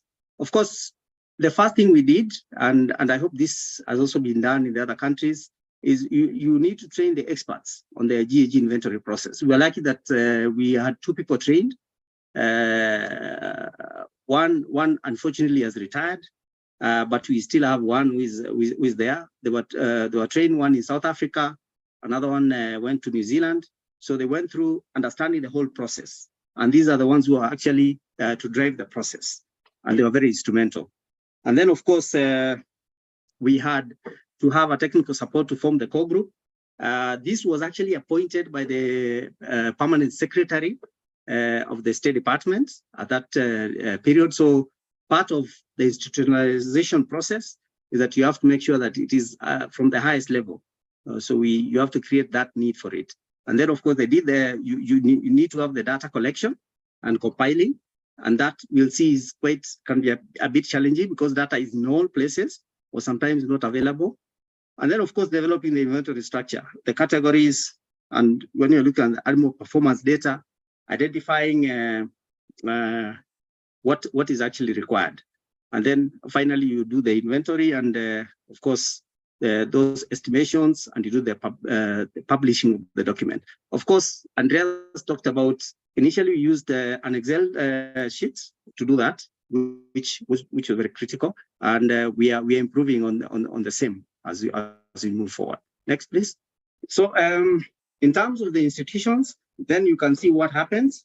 We are, of course, the institution with the mandate in terms of leading the whole process is the Ministry of Environment. They have a directorate that is actually in charge of supporting the sectors on issues around inventories. So for us, the main lead is the Climate Change Directorate through the mitigation section, where they are the coordinators of all the process. So they are always involved in the activities we do. Luckily, from my directorate, we set up a section which is called the Climate Change and Livestock Sustainability section, under which we formed a unit which is called the Greenhouse and MRV Management Unit. So this is the one that has a mandate of undertaking emissions inventory from the livestock subsector and coordinating the whole process.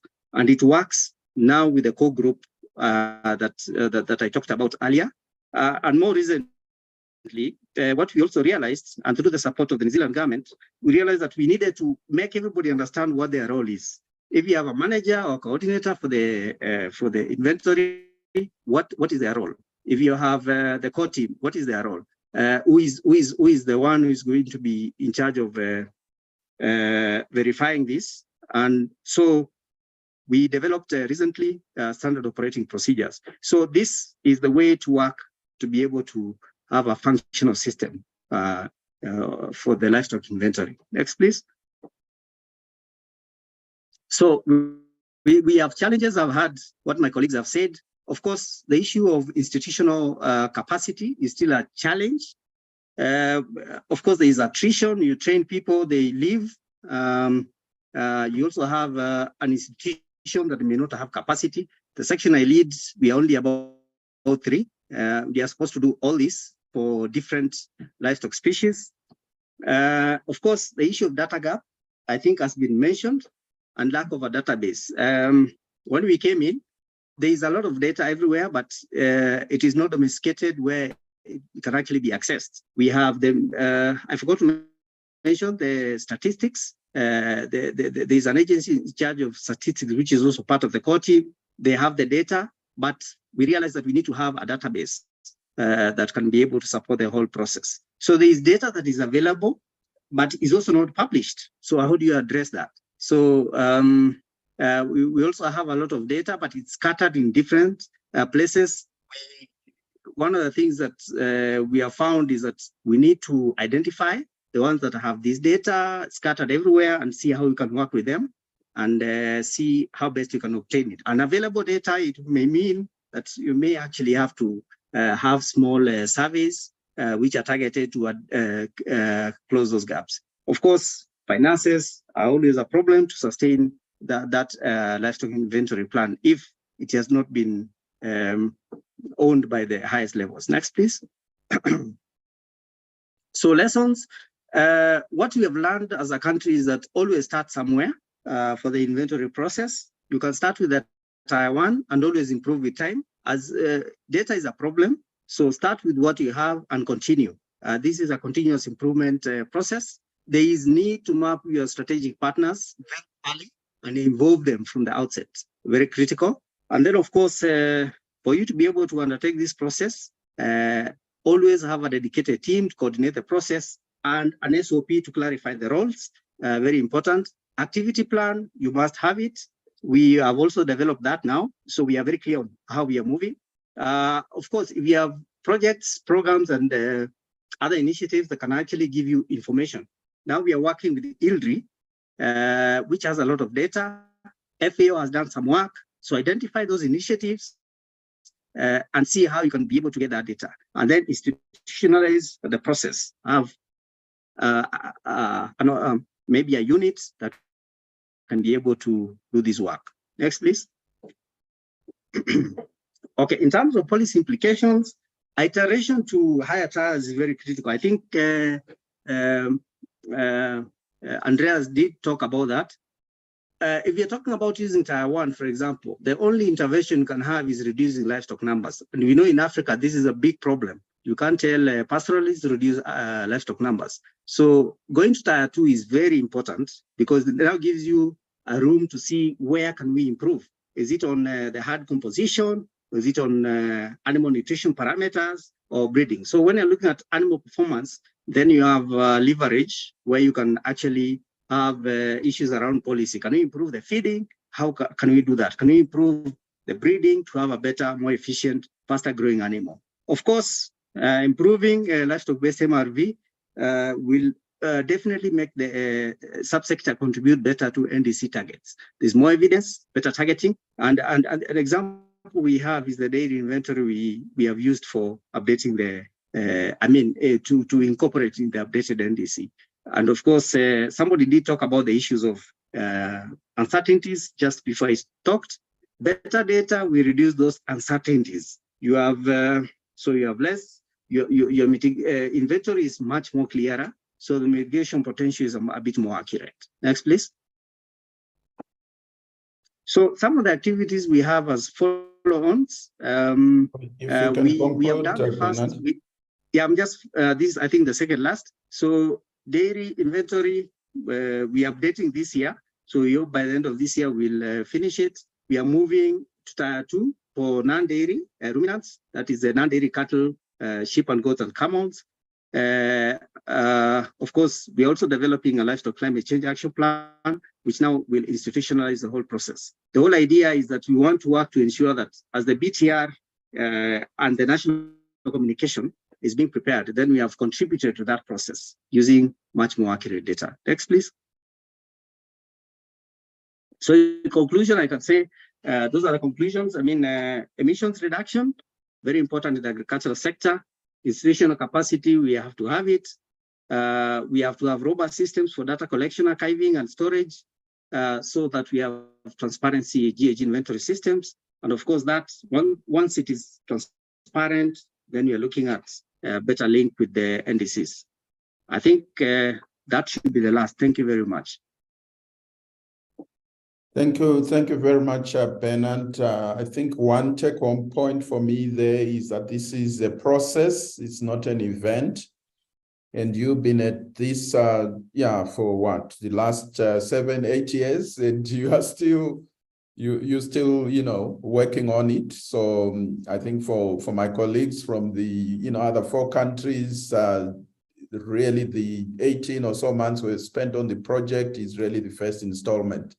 So we need to be committing for the long haul here. Thanks so much. Some very interesting lessons there, especially on the institutional arrangements, standard operating procedures, and clear roles for the different agencies. I think that's very important. We're going to move on and hold on to the questions. If you have questions, please put them in the Q&A. Or you can raise them. Hopefully we have a bit of time at the end to pose questions to Bernard. So we're going to take experiences from Zimbabwe. Our colleague from Zimbabwe, Walter, had a sort of scheduling conflict, so he gracefully agreed to do a pre-recording of his presentation. Just trying to check if he's on as yet. Walter, if you are there, otherwise we're going to play the pre-recorded presentation. I don't think Walter is on, so Kanto, are you able to go to the pre-recorded presentation and just run that? All right, sure.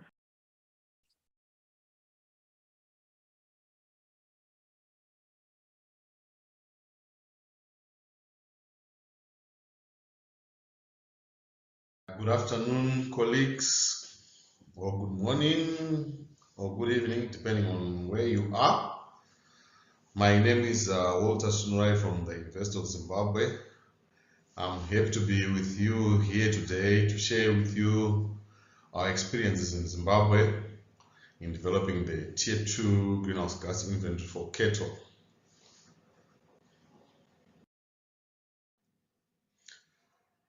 So, I'm just going to give you a few slides about what sort of livestock production systems do we have in Zimbabwe, and then the livestock and climate policies that we have in place, as well as take you through the process of the Tier 2 GHG inventory compilation that we went through, and highlight some of the challenges that we faced in the compilation of the inventory, and of course the best lessons that we have learned out of the process.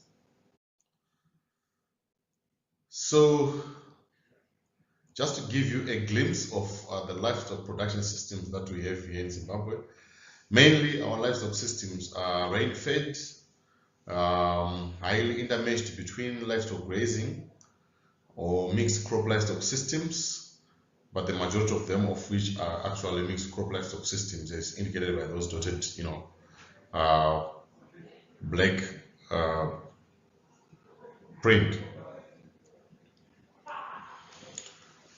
And just to give you a brief overview of the dynamics that the livestock sector has undergone through here in Zimbabwe. So there's been quite a lot of changes around the period between 2001 up to about 2008, when we went through the first land reform program, which actually led up to two more land use systems, which is called A1 and A2, where the A1 is an extended version of the communal lands, and A2 is the new commercial farmers.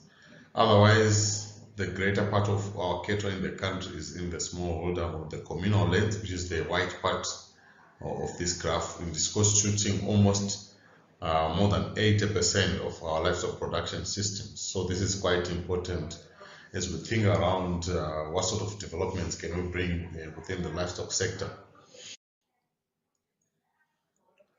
So in Zimbabwe, we have the National Livestock Policy, and it's being implemented during this period through the Livestock Development Implementation Strategy, which runs from 2020 up to 2025. And this strategy actually lays out the different development projects that are being done by government or in partnership with private sector and development agencies. But if you look at it from the climate lens, you can actually see that a lot of these interventions do not really stipulate the climate benefits that come out of the implementation of these projects, though you can actually infer by looking at the structure and outputs or outcomes of the programs. And then, of course, in 2017, the country developed its national climate policy, and the national climate policy has mainly outlined the issues of strengthening monitoring, reporting and verification systems for greenhouse gas emissions from livestock, as well as any other adaptation, interventions. And as a follow-up to that, we also have got our own revised national determined contribution, which was submitted to the UNFCCC in 2021. And this one actually recognizes the importance of livestock in building the adaptive capacity of the smallholder farmers. And of course, despite that, livestock are also key in the mitigation agenda of the country. We could not actually include it at this level due to some data issues. But if we analyze those climate policies, we can actually see that there are huge gaps between the livestock interventions that are planned in those climate policies, such as your NDCs, and the capacities that are needed to integrate and implement these interventions. And at times you actually wonder whether what we have in the NDCs will be achievable. So if you look into the agricultural sector greenhouse gas inventory, you can actually see that livestock on their own, they contribute 7% of the AFOL emissions.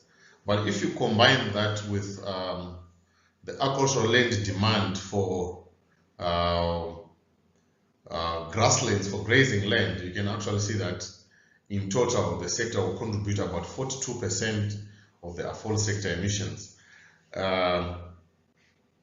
And from the IPCC perspective, when you have such a key contributor of emissions, then it's important that you really need to enhance the monitoring and reporting and verification systems, the MRV systems, so that you can actually track any changes that are coming with the suggested programs and see if you're making any progress. So if you look on a trend basis within the livestock sector itself, you can actually see that the majority of our emissions in purple there, they are coming from non-dairy cattle, which is the other cattle, mainly the beef cattle and the dual purpose cattle. And of course, quite a significant amount also coming from our dairy sector. And then of course, followed by emissions from goats, as it were. So this was also one of the reasons why we targeted to first start our inventory looking at the beef and dairy cattle at this stage. So just to take you through the process of what we did in compiling the GHG inventory.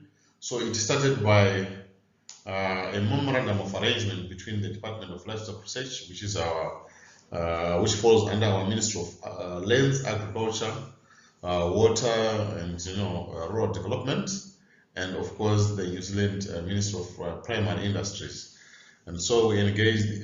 This arrangement was reached last year in June, and generally the Department of Livestock Research is responsible for the government coordination, which also includes the submission of the inventory to relevant government departments, in addition to stakeholder coordination and data collection, all the process involved in GHG inventory. And of course, the New Zealand Ministry of Primary Industries has the role of technical and financial support into the project, as well as coordination and any other capacity building activities that are associated with the project. So after this, we then went on to set up our core team of inventory compilers. I will say a little bit more about that in the next slide. And of course, the Department of Livestock Research also appointed the inventory management unit, which is the advisory committee, which oversees all the developments that are being done by the core team. And after that, in September, we kicked off with an inception workshop, of course, in addition to stakeholder mapping. And over the same time, we also undertook an expert training on the IPCC Tier 2 guidelines for the livestock inventory. And since then, we've been busy going up and down to collect data. In fact, we started by producing a report which shows us which data is available and what sort of data gaps do we have. And after producing the report, and then we went on with follow-up activities to collect data from the different stakeholders, including some of the data which is not archived online. So in terms of institutional arrangements, we have a core team of 6 people, 2 people from the government Department of Research, and 1 from the Climate Change Management Department from our Ministry of Environment, which is responsible for reporting greenhouse gas inventories to the NFCCC. And we've got 2 national consultants, and we're working with Unique as our international consultant. And the main duties here are really to coordinate, to request data, and to compile the inventory, or just the technical work of the compilation. And then we have the advisory group, and this one has got quite a diverse group of 15 people from government departments of livestock and related directorates, also the livestock industry associations, our data providers, of course, academia and other development agencies. And these ones, we call them the project management unit, which oversees the activities being done by the technical team, as well as providing inputs such as quality assurance to review to see if the activities that are being done they're authentic enough and they meet the minimum expectations in greenhouse gas reporting. So when the core team and the advisory team are happy with the inventory, then the Department of Livestock Research will then submit the inventory report to our Agriculture and Forestry Greenhouse Gas Working Group, so that livestock emissions are included to other agriculture and forestry, subsectors. And there is also an opportunity for quality assurance at that stage. And once the full sector greenhouse gas inventory is prepared, then it can be submitted to our Climate Change Management Department, which has got the mandate to report a national greenhouse gas inventory in the Ministry of Environment. So that's all about how we have set up the process, and we're at the middle of the inventory compilation, but we can pick a few issues which we can identify as challenges. The first thing is really about institutional engagement, where it actually took us quite a lot to engage between New Zealand and the Zimbabwean government. So mainly here it's about the treaty language that are used in this memorandum of arrangements, to say what sort of language can we use on a bureaucratic basis. But nevertheless, we were able to start. And outside the institutional engagement, the major challenges that we've faced so far, they really relate to data. So if you look at Zimbabwe, Zimbabwe is quite a lot of literature from public research institutions, universities, and so forth. But generally, this data does not really meet what I would call the inventory needs.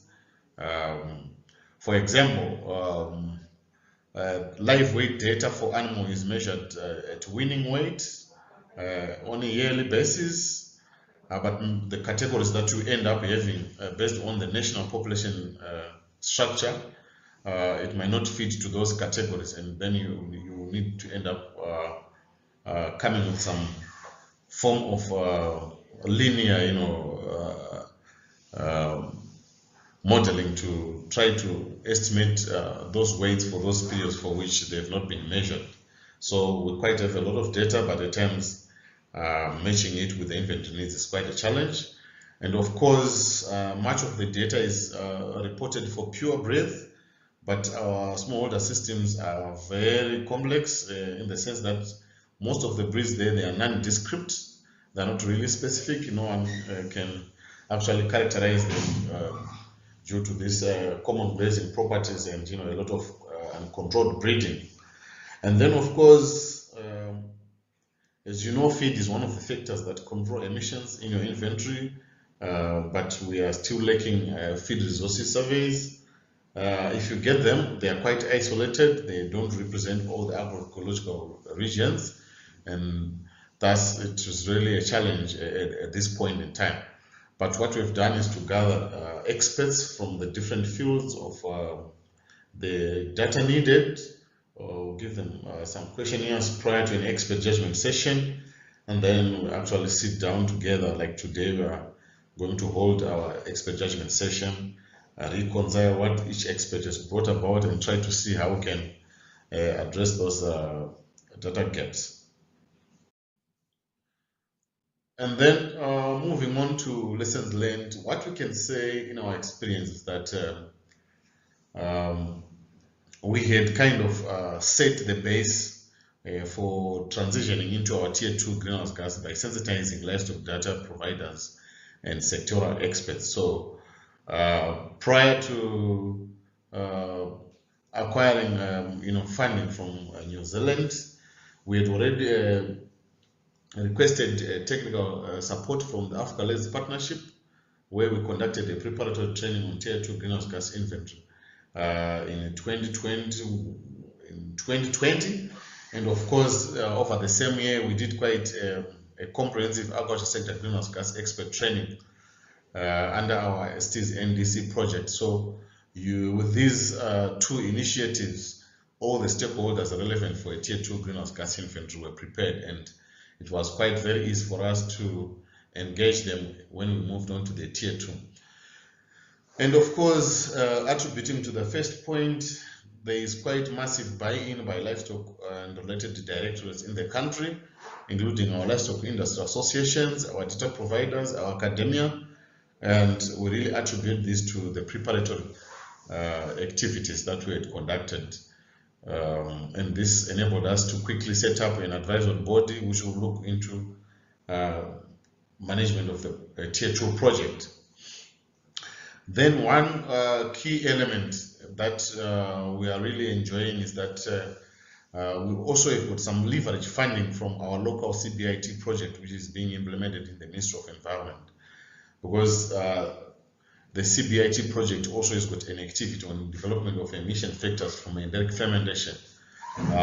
We've been able to come on the same table and go a bit to say for those activities that we had not budgeted for in the New Zealand funding, then the CBIT project actually chipped in. So this includes the training of experts on how to develop emission factors, which is the training that I mentioned earlier on. And we also did another workshop where we brought different data providers and tried to harmonize the different livestock population data. And of course, after we complete our first draft of the inventory, we're going to bring together local experts and train them on how to use the software for the tier 2 inventory so that we expand on the capacity base for compiling the tier 2 inventory for continuous reporting in future. So right now we're busy with the software, calculating the emissions and as well as the documentation of it. And by end of August this year, we should have completed the whole process, including the greenhouse gas inventory plan and a list of activities as to what can we do in the short term, the mid-term, and in the long term. What we have done so far, I would say, from a policy perspective, it really paves way as it provides disaggregated data for head structure. And this data is quite important, in policy and strategic planning as to identify hotspots where, interventions are needed. And by completing the greenhouse gas inventory in August 22, then we should be able to actually conduct a technical and economic mitigation potential of those livestock development projects, which we said they do not really state any climate benefits. And from this, we should be able now to say these are the mitigation potentials and what sort of actions can we include in our NDC. So overall, I would say by 2025, we hope that our NDC will include livestock sector actions that are informed from this baseline greenhouse gas inventory. Otherwise, this is all I have to share for you at the moment, and I thank you. Okay, so I'm not sure if Walter has joined us as yet, but I would like to thank him in absentia for that. The challenge with a pre-recorded presentation, of course, is I can't tell the presenter to speed up or otherwise. So we're kind of running 15 minutes or so behind schedule. My apologies for that. So I think I'll allow maybe 5 minutes just for quick comments, clarifications from the floor and as well as the presenters, or at least from Bernard. Do we have any comments for Kenya, for Zimbabwe? I think the case of Kenya shows us that, as I said, this is a long process, continuous improvement, and also capacity development. Zimbabwe seems to have read through that, and they're already putting in place the necessary structures and systems to be able to sustain the continued management improvement of the Tier 2 inventory system. Any comments? Prof, there is a comments on the chat from Okay. the last On the one. chat, this is from Tulsi. Mauritius says how Mauritius can learn from experiences from brother countries. Kenya, Zimbabwe, similar work. Let me see here, some on board, others to be on board in the near future. I don't know whether you're looking for how you can link up with Kenya and Mauritius, or I mean, Kenya and Zimbabwe. I think we can provide with their permission, the contact details. Bernard, is that something you'll be happy to share with Mauritius? You're muted, Bernard. I see him nodding his head, but basically, yes. Okay. Yeah, and one of the things I also wanted to mention is that we are also starting a new initiative within the East African region. Of course, there is the African-led partnership program, which is going to have regional awareness workshops in the near future. I think Josh is going to talk about that. But in the East African region also, we might have a livestock MRV hub supported by one of the initiatives that is coming. I talked about the dairy NAMA, so it has now become a regional thing. So we may have that. And the whole idea is to actually help the other countries speed up the whole process. They don't need to go through the whole process we went through. They can learn, as Zimbabwe has also learned from partly maybe from us here. Thanks. Okay, thank you, Bernard. So Mauritius, I hope that helps, but we can help with the connections and the various countries that have started working on this, so you don't have to suffer the same sort of hiccups that they went through. If you can leapfrog, that would be great. I see Tlabaki Kalala from Lesotho. Your hand is up. If you can please ask your question. Okay, thank you very much. It's not a question, but it's just also it's just a comment to say from the two presentations we can see how our challenges as we are making the presentations can be solved. One of them is being patient, especially in dealing with the institutional arrangement. That may take some time to maybe to have the stakeholders understand all the processes of inventory, and also from the other presentation that CVIT also helped. So we are about to embark on CVIT on transparency, and part of it is also on maybe capacity building on the different stakeholders. So that is a point to take home as we are about to begin the process. Thank you. Thank you, Kalala, for just confirming that. And yeah, it's a process. Patience. I think the critical thing is to communicate, engage various stakeholders so they buy in, they understand the importance of this. Then naturally they'll be happy to participate either in providing data or any other support that you would need.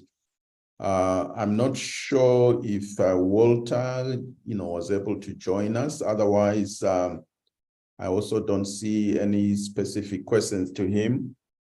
But thank you very much to Bernard, and also in absentia to Walter for sharing your experiences. You have been in this game, at least for Kenya, for much longer. And we also look forward to the new initiatives that you are putting in place, and hope that the other countries can latch onto that and learn some lessons on how to go about this. process. Thank you so much. So we are going to move on, and apologies again to Africa-Leds, the South North partners. If Josh, you are ready to come on board, I think we can cue your presentation, and maybe you're gonna have to do a sprint rather than a marathon through this presentation, given the time challenges, but otherwise the floor is yours. Thanks, Josh.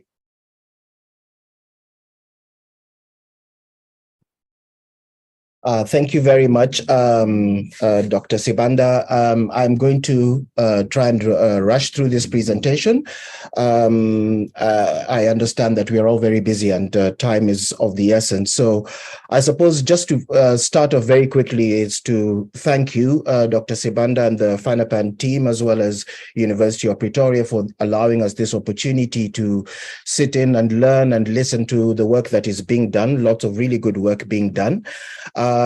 My purpose here is to just quickly tell you a little bit about the Africa-Leds partnership and how we can hopefully work with you in future to take some of these conversations forward and provide a space for engagement going forward. So first and foremost, I think just to lay out that my key purpose here is, or our key purpose as the Africa-Leds partnership, is to learn from you all with the purpose of aligning as tightly as we can with the priorities that you've set, and also to connect with important stakeholders. I think this is the first time we've had the privilege of connecting with you, FANAPAN, and the work that you're doing, as well as colleagues from the different regions. I'm quite privileged to be sitting here with key members of the team that have worked with us, Dr. Andreas Wilkes, as well as Bernard and Walter Shinurai in his absence as well, have been working quite closely to help us build our work program and align with the important priorities in the livestock sector.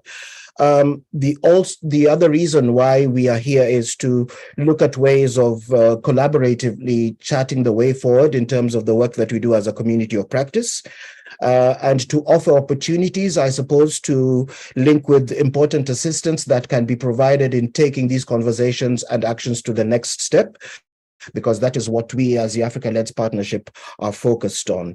Of course, there have been a couple of questions that have pointed to potential next steps and furthering these discussions. With your permission, Dr. Sibanda, we will also be offering our convening space for some of these conversations, and we feel that the community of practice on livestock that we are providing a platform for does potentially offer perfect space for these conversations to carry on.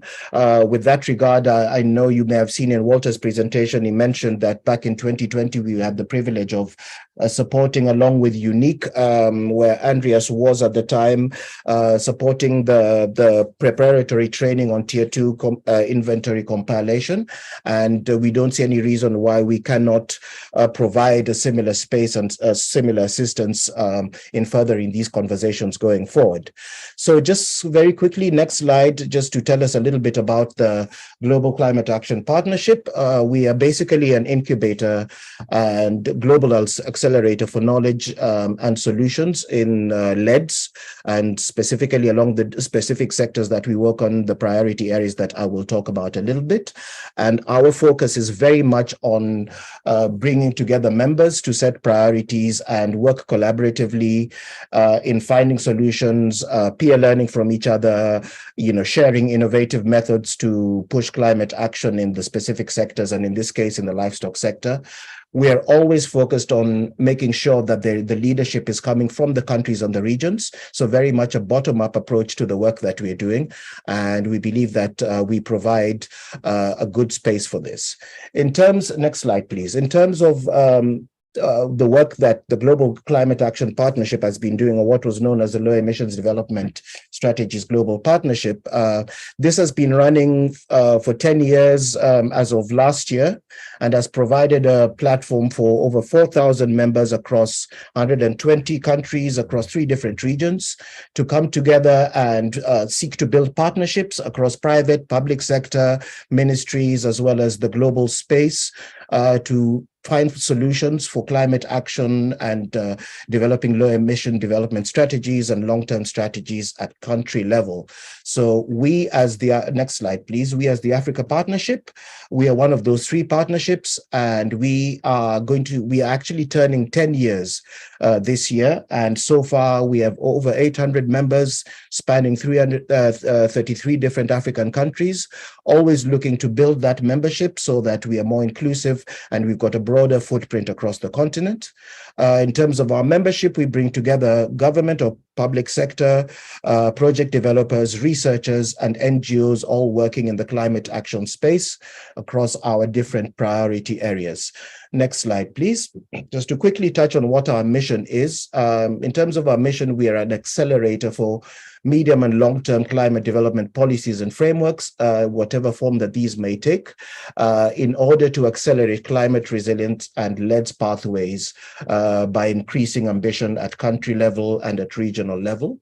In terms of our specific objectives, we are looking to primarily build capacity amongst practitioners and policymakers by providing a space for peer learning and also a space in which we can form partnerships to bring in technical assistance where that is necessary. In terms of partnerships, we are also looking at finding ways to mobilize funding through bringing in different funding partners that can support design, development, as well as the implementation of key climate actions at country and regional level.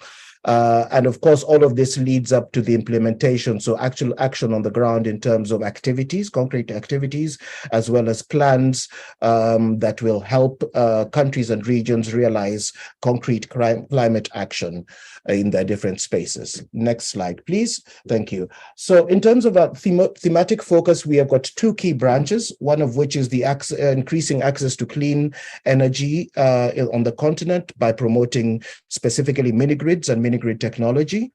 And then on the folio side, broadly, we are looking at building agricultural resilience through integration of climate-smart agricultural pathways and making sure that these are taking the full route through to climate policies and plans at country and regional level. Next slide, please. Just to talk a little bit specifically about the livestock community of practice. So just in a broader context, the livestock community of practice is one of 3 different communities of practice in the agricultural sector that we are focusing on. The other 2 being one on soil organic carbon specifically, and a new one that we've set up that is focused on methane emissions around paddy rice, which we are in the process of building together. But specifically on this particular community of practice, we are looking to enhance the capacities for design and implementation of LEDs and climate resilient pathways and long-term strategies, specifically in the livestock sector, which is a very important sector, as has been mentioned, across the continent.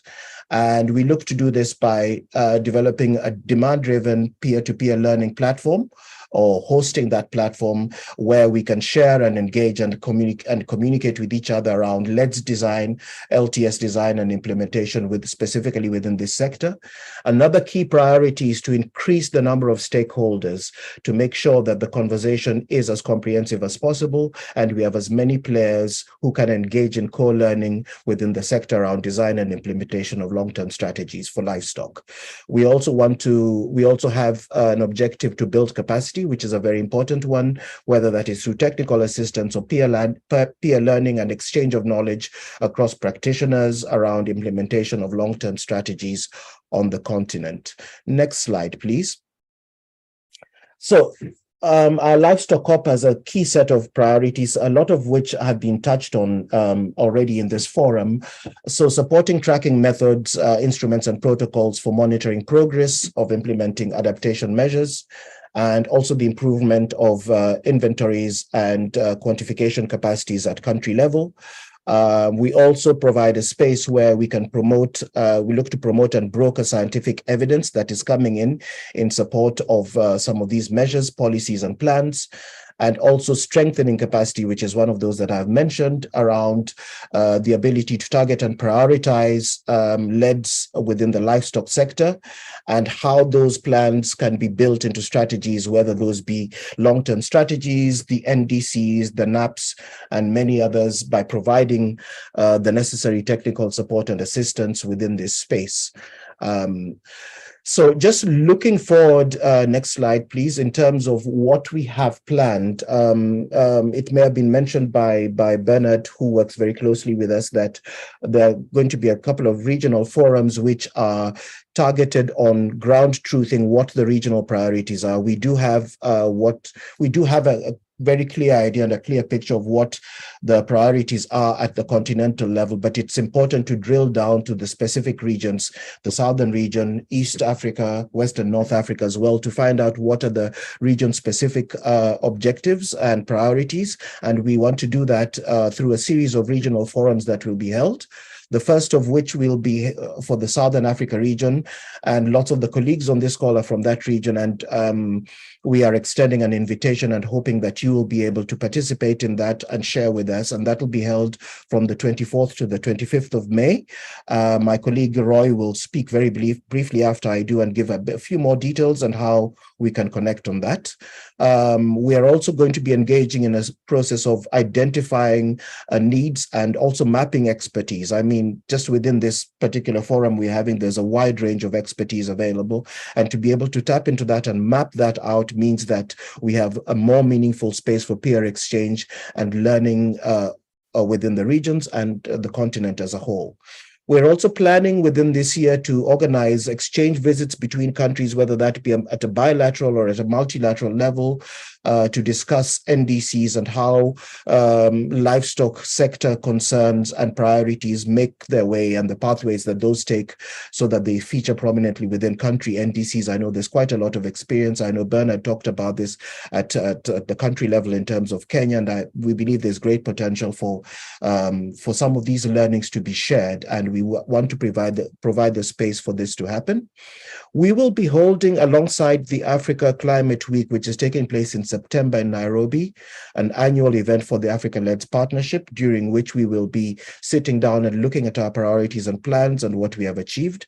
But in addition to that, we will be convening our different communities of practice, including the livestock one, to talk about our plans and what we have achieved in the year and what we'd like to do going forward.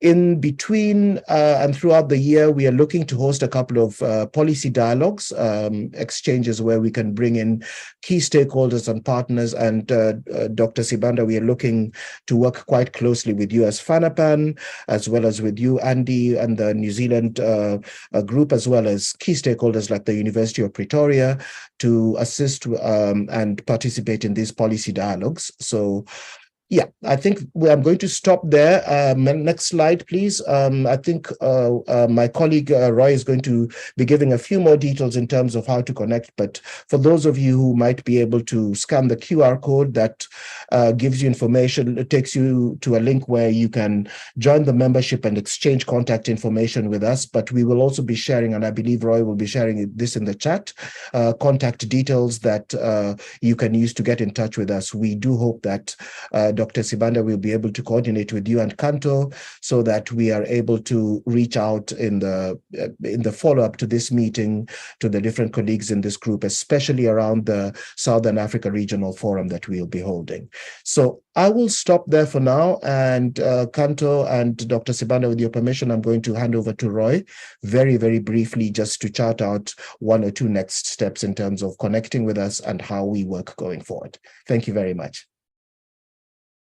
Okay, thanks very much, Josh. And Roy, if you can go ahead. Kanto, if you've provided authorization for that activity, please go ahead. Thank you so much. Yeah, thank you, Josh. Thank you for that quick introduction. Yeah, just to echo what Josh has said and what has come out from a lot of this session today, there's been a lot of really great sharing from the different countries' experiences and a lot of the different progress which has been made. And yeah, we'd really encourage everyone to sign up to the Africa-led livestock community of practice so that we can continue this process of sharing our different experiences and engaging with the different livestock stakeholders across the continent on these sort of activities. As Walter mentioned in his presentation, the Africa-led partnership supported the the initial training for their tier 2 inventories a few years ago. So if your country has any specific needs or support requirements for technical assistance, please do get in touch with me and we can see how we can link you up to the relevant support and see if we can leverage financing to ensure that we can get you support. Josh mentioned and Bernard also mentioned that we'll be holding these regional events next month, the first of which will be in Southern Africa. Yeah, this will be a really good opportunity to look at next steps beyond just collecting the inventory data, but how we take that data to the next level of influencing policies, NDCs, and action within the sector.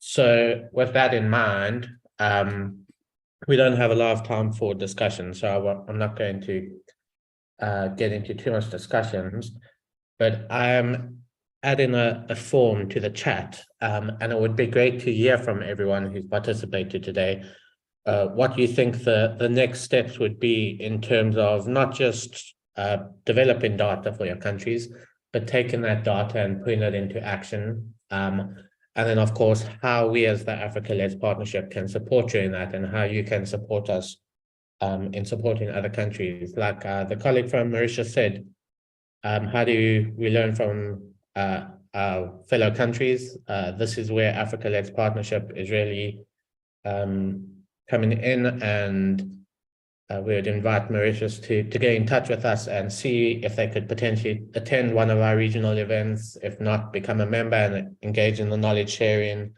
and potentially look at whether there's appropriate to host a NDC exchange in Mauritius.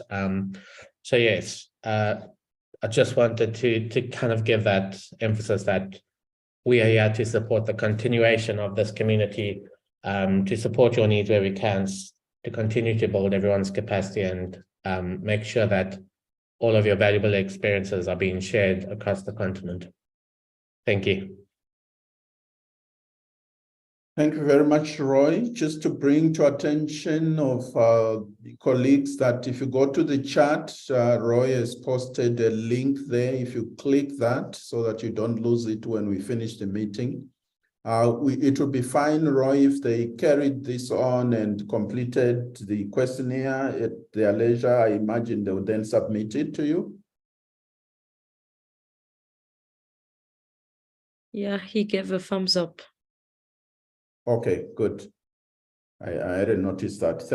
Thank you for that. So maybe we can, we were meant to finish in 5 minutes time, but we still have the closing sort of remarks. So maybe 5 minutes in fairness to this last presentation. If there are any questions, any clarification, what I like here is, there were questions that were posed from the earlier presentations, especially from the 4 countries about continuity, sustainability of activities once this project ends. But it looks as if the platforms that Josh and Roy have just been sharing on would provide some of this support that the countries really need. And also for those countries that have not started or are in the process, they definitely would know where to find, the necessary support for, that they require. Just got a message from Walter there that, he's logged in case there are any specific questions for Zimbabwe. So thanks, Walter. We appreciate your presentation in absentia, but very clear. But if there are any questions, please, let's use the next maybe 5 minutes. If there are any points or additional comments to make to the last presentation by Josh on the community of practice. I think ultimately all these things really in practical terms are supposed to lead us to, low emission livestock production systems, not just being able to measure greenhouse gas emissions, but there must be some benefit for the countries at the end of it all, apart from incorporating this into the NDCs. if we can change the narrative about, the role of livestock in greenhouse gas emissions, I think that would be great.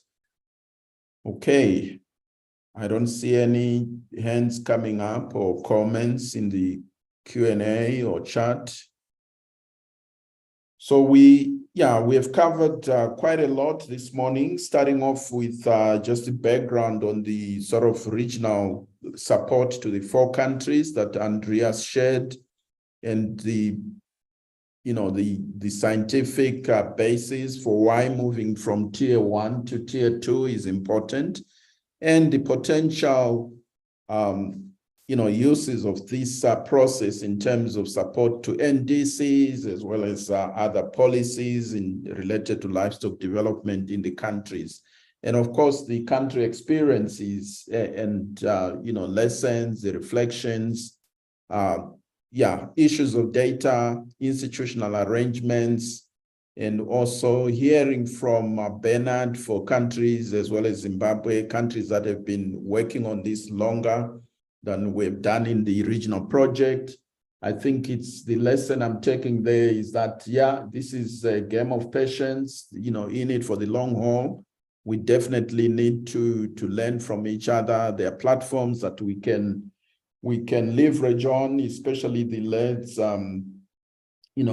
partnership programs, which can support additional training for countries, capacity development, and also linking with other countries, practitioners and experiences that have been working in this space.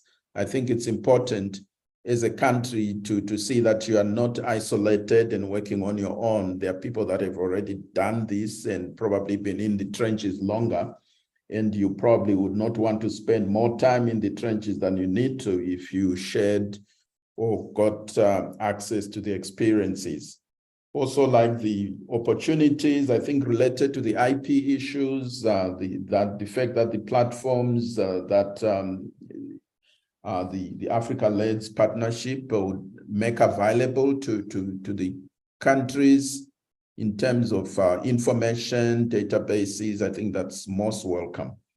So, as I said, we kind of running behind schedule. If there don't seem to be any other sort of comments or points, I will probably ask as we close, our closing remarks. We'll start off with Andreas, then Lynn from University of Pretoria, who has not had a chance to say anything, to come in. And then we'll have the Director of Policy Research at FANAPAN, Ms. Stembile Mwamakamba, to close our webinar. So if I can invite Andreas to come in and make your closing remarks, followed by Lind, and then Tembi, you can give us our marching orders. Thank you. Andreas. Thanks very much, Simba. I'll keep it brief, just a couple of things. I've noted that for the last 3 or more hours, there have been more than 60 people continuously in this webinar. I think that says quite a lot about the level of interest in the topic. Some of you have been participants in the project, and I hope it's been great opportunity for you to learn from the experiences of other countries participating. Many of you have not been participating in the project, but I think my interpretation, though, that everyone has stayed for so long is really that there's a high level of interest. I hope we're able to collectively keep that level of exchange going in the region. Second thing, again, Dr. Sibanda highlighted, Kenya has been going at it for several years already. Certainly from the New Zealand side, they began in the early 1990s, and they're still improving their inventory. So this is a long-term thing. I think certainly the countries that are presented here have done a really good job. The tier 2 inventories are at least as good as some of the tier 2 inventories of European countries. So, everyone focuses on we lack this data, we lack that data, we face this challenge. Everyone's facing the challenge. we're on the journey, and that's the right place to be. So I've been very encouraged by all the presentations and the exchange that we've heard, and thank Fanapan for convening such an opportunity for exchange. Many thanks.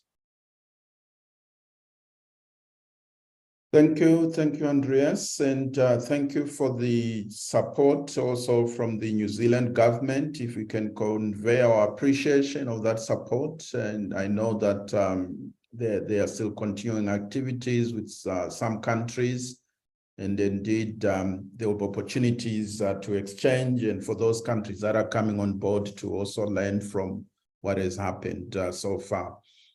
If I could invite one of our technical partners from University of Pretoria, Dr. Lynn Tutoi, are you in? If you can please go ahead and make your remarks.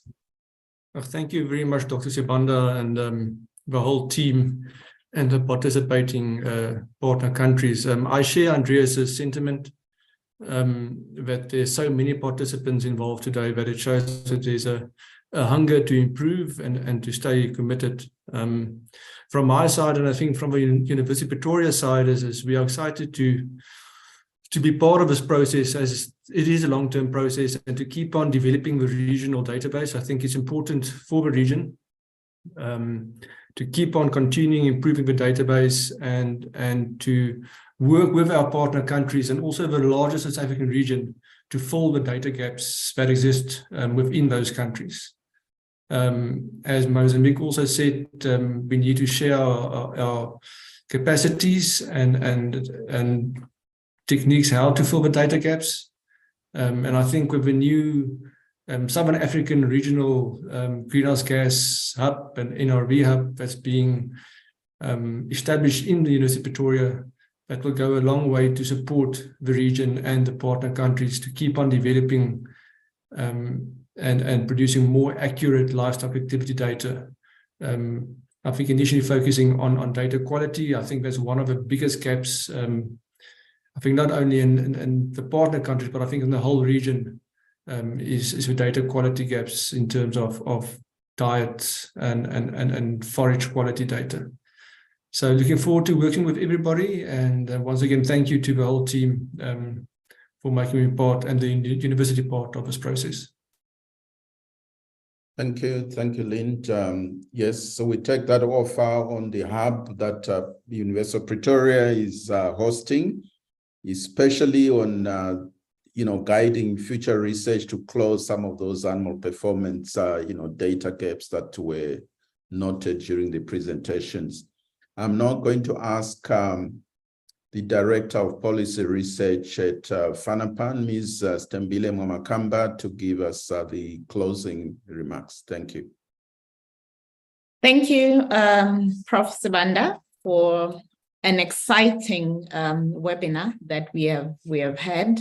It was exciting to hear the presentations that we received from the different countries, to learn of their progress and also to learn of some of the challenges that they experience, because this can only help us to program better in the coming phase. Also, I would like to thank the participants that have sort of contributed in the chat. It was live, there were questions there. And I would like to thank the New Zealand Ministry for Primary Industries for the support that it has given to Fanapan, to the University of Pretoria, to UNIC, and to the countries in the process of implementing this project. I think also the New Zealand Agriculture Greenhouse Gas Research Centre. We also acknowledge the technical assistance, the partnership, the hand-holding that has happened throughout the implementation of this project. I would like to encourage everyone that has participated today to really keep engaged, to follow FunPan through our various platforms, on our website, on our social media, to just keep up to date with where this project goes after this. Thank you to you, Professor Sibanda, for facilitating and for leading this project, and for really bringing the teams together to this point where we are today. I think with those few words, I would also like to say thank you to everyone. And I hope that this is not the end of our interaction, but certainly the beginning and the start of a new relationship, an exciting partnership as we go forward. Thank you. Thank you very much, Tembi, for those closing remarks. Ladies and gentlemen, this brings us to the end of our webinar. Thank you for your patience. It's been a long 3 hours plus. And just to remind everyone that on the chat, that link that Roy shared, if you can please just make sure you click that before we sign off. And you can complete the questionnaire in time. I think it's good because it's really asking us about the follow-on activities, and that will be useful in terms of the priorities that we need to focus on in the short to medium term. So thank you so much. And I would like to thank all the presenters, all the speakers for their commitment and putting aside this time. I know everybody's busy, and just to say thank you so much for your contribution, and to all the participants. We really appreciate that you were able to hang on for this long. I know that this is one of the benefits, if I put it in quotes, of COVID, that we are still able to convene these platforms remotely, and this would have taken quite a mammoth logistical sort of arrangement to set up a meeting of this nature. But thanks to these remote facilities, we've been able to do this. And to thank my colleagues from FANAPAN and all the partners for behind the scenes work that goes into setting up such an event. And to everyone, thank you, and have a blessed weekend where, this is Friday, as they say. So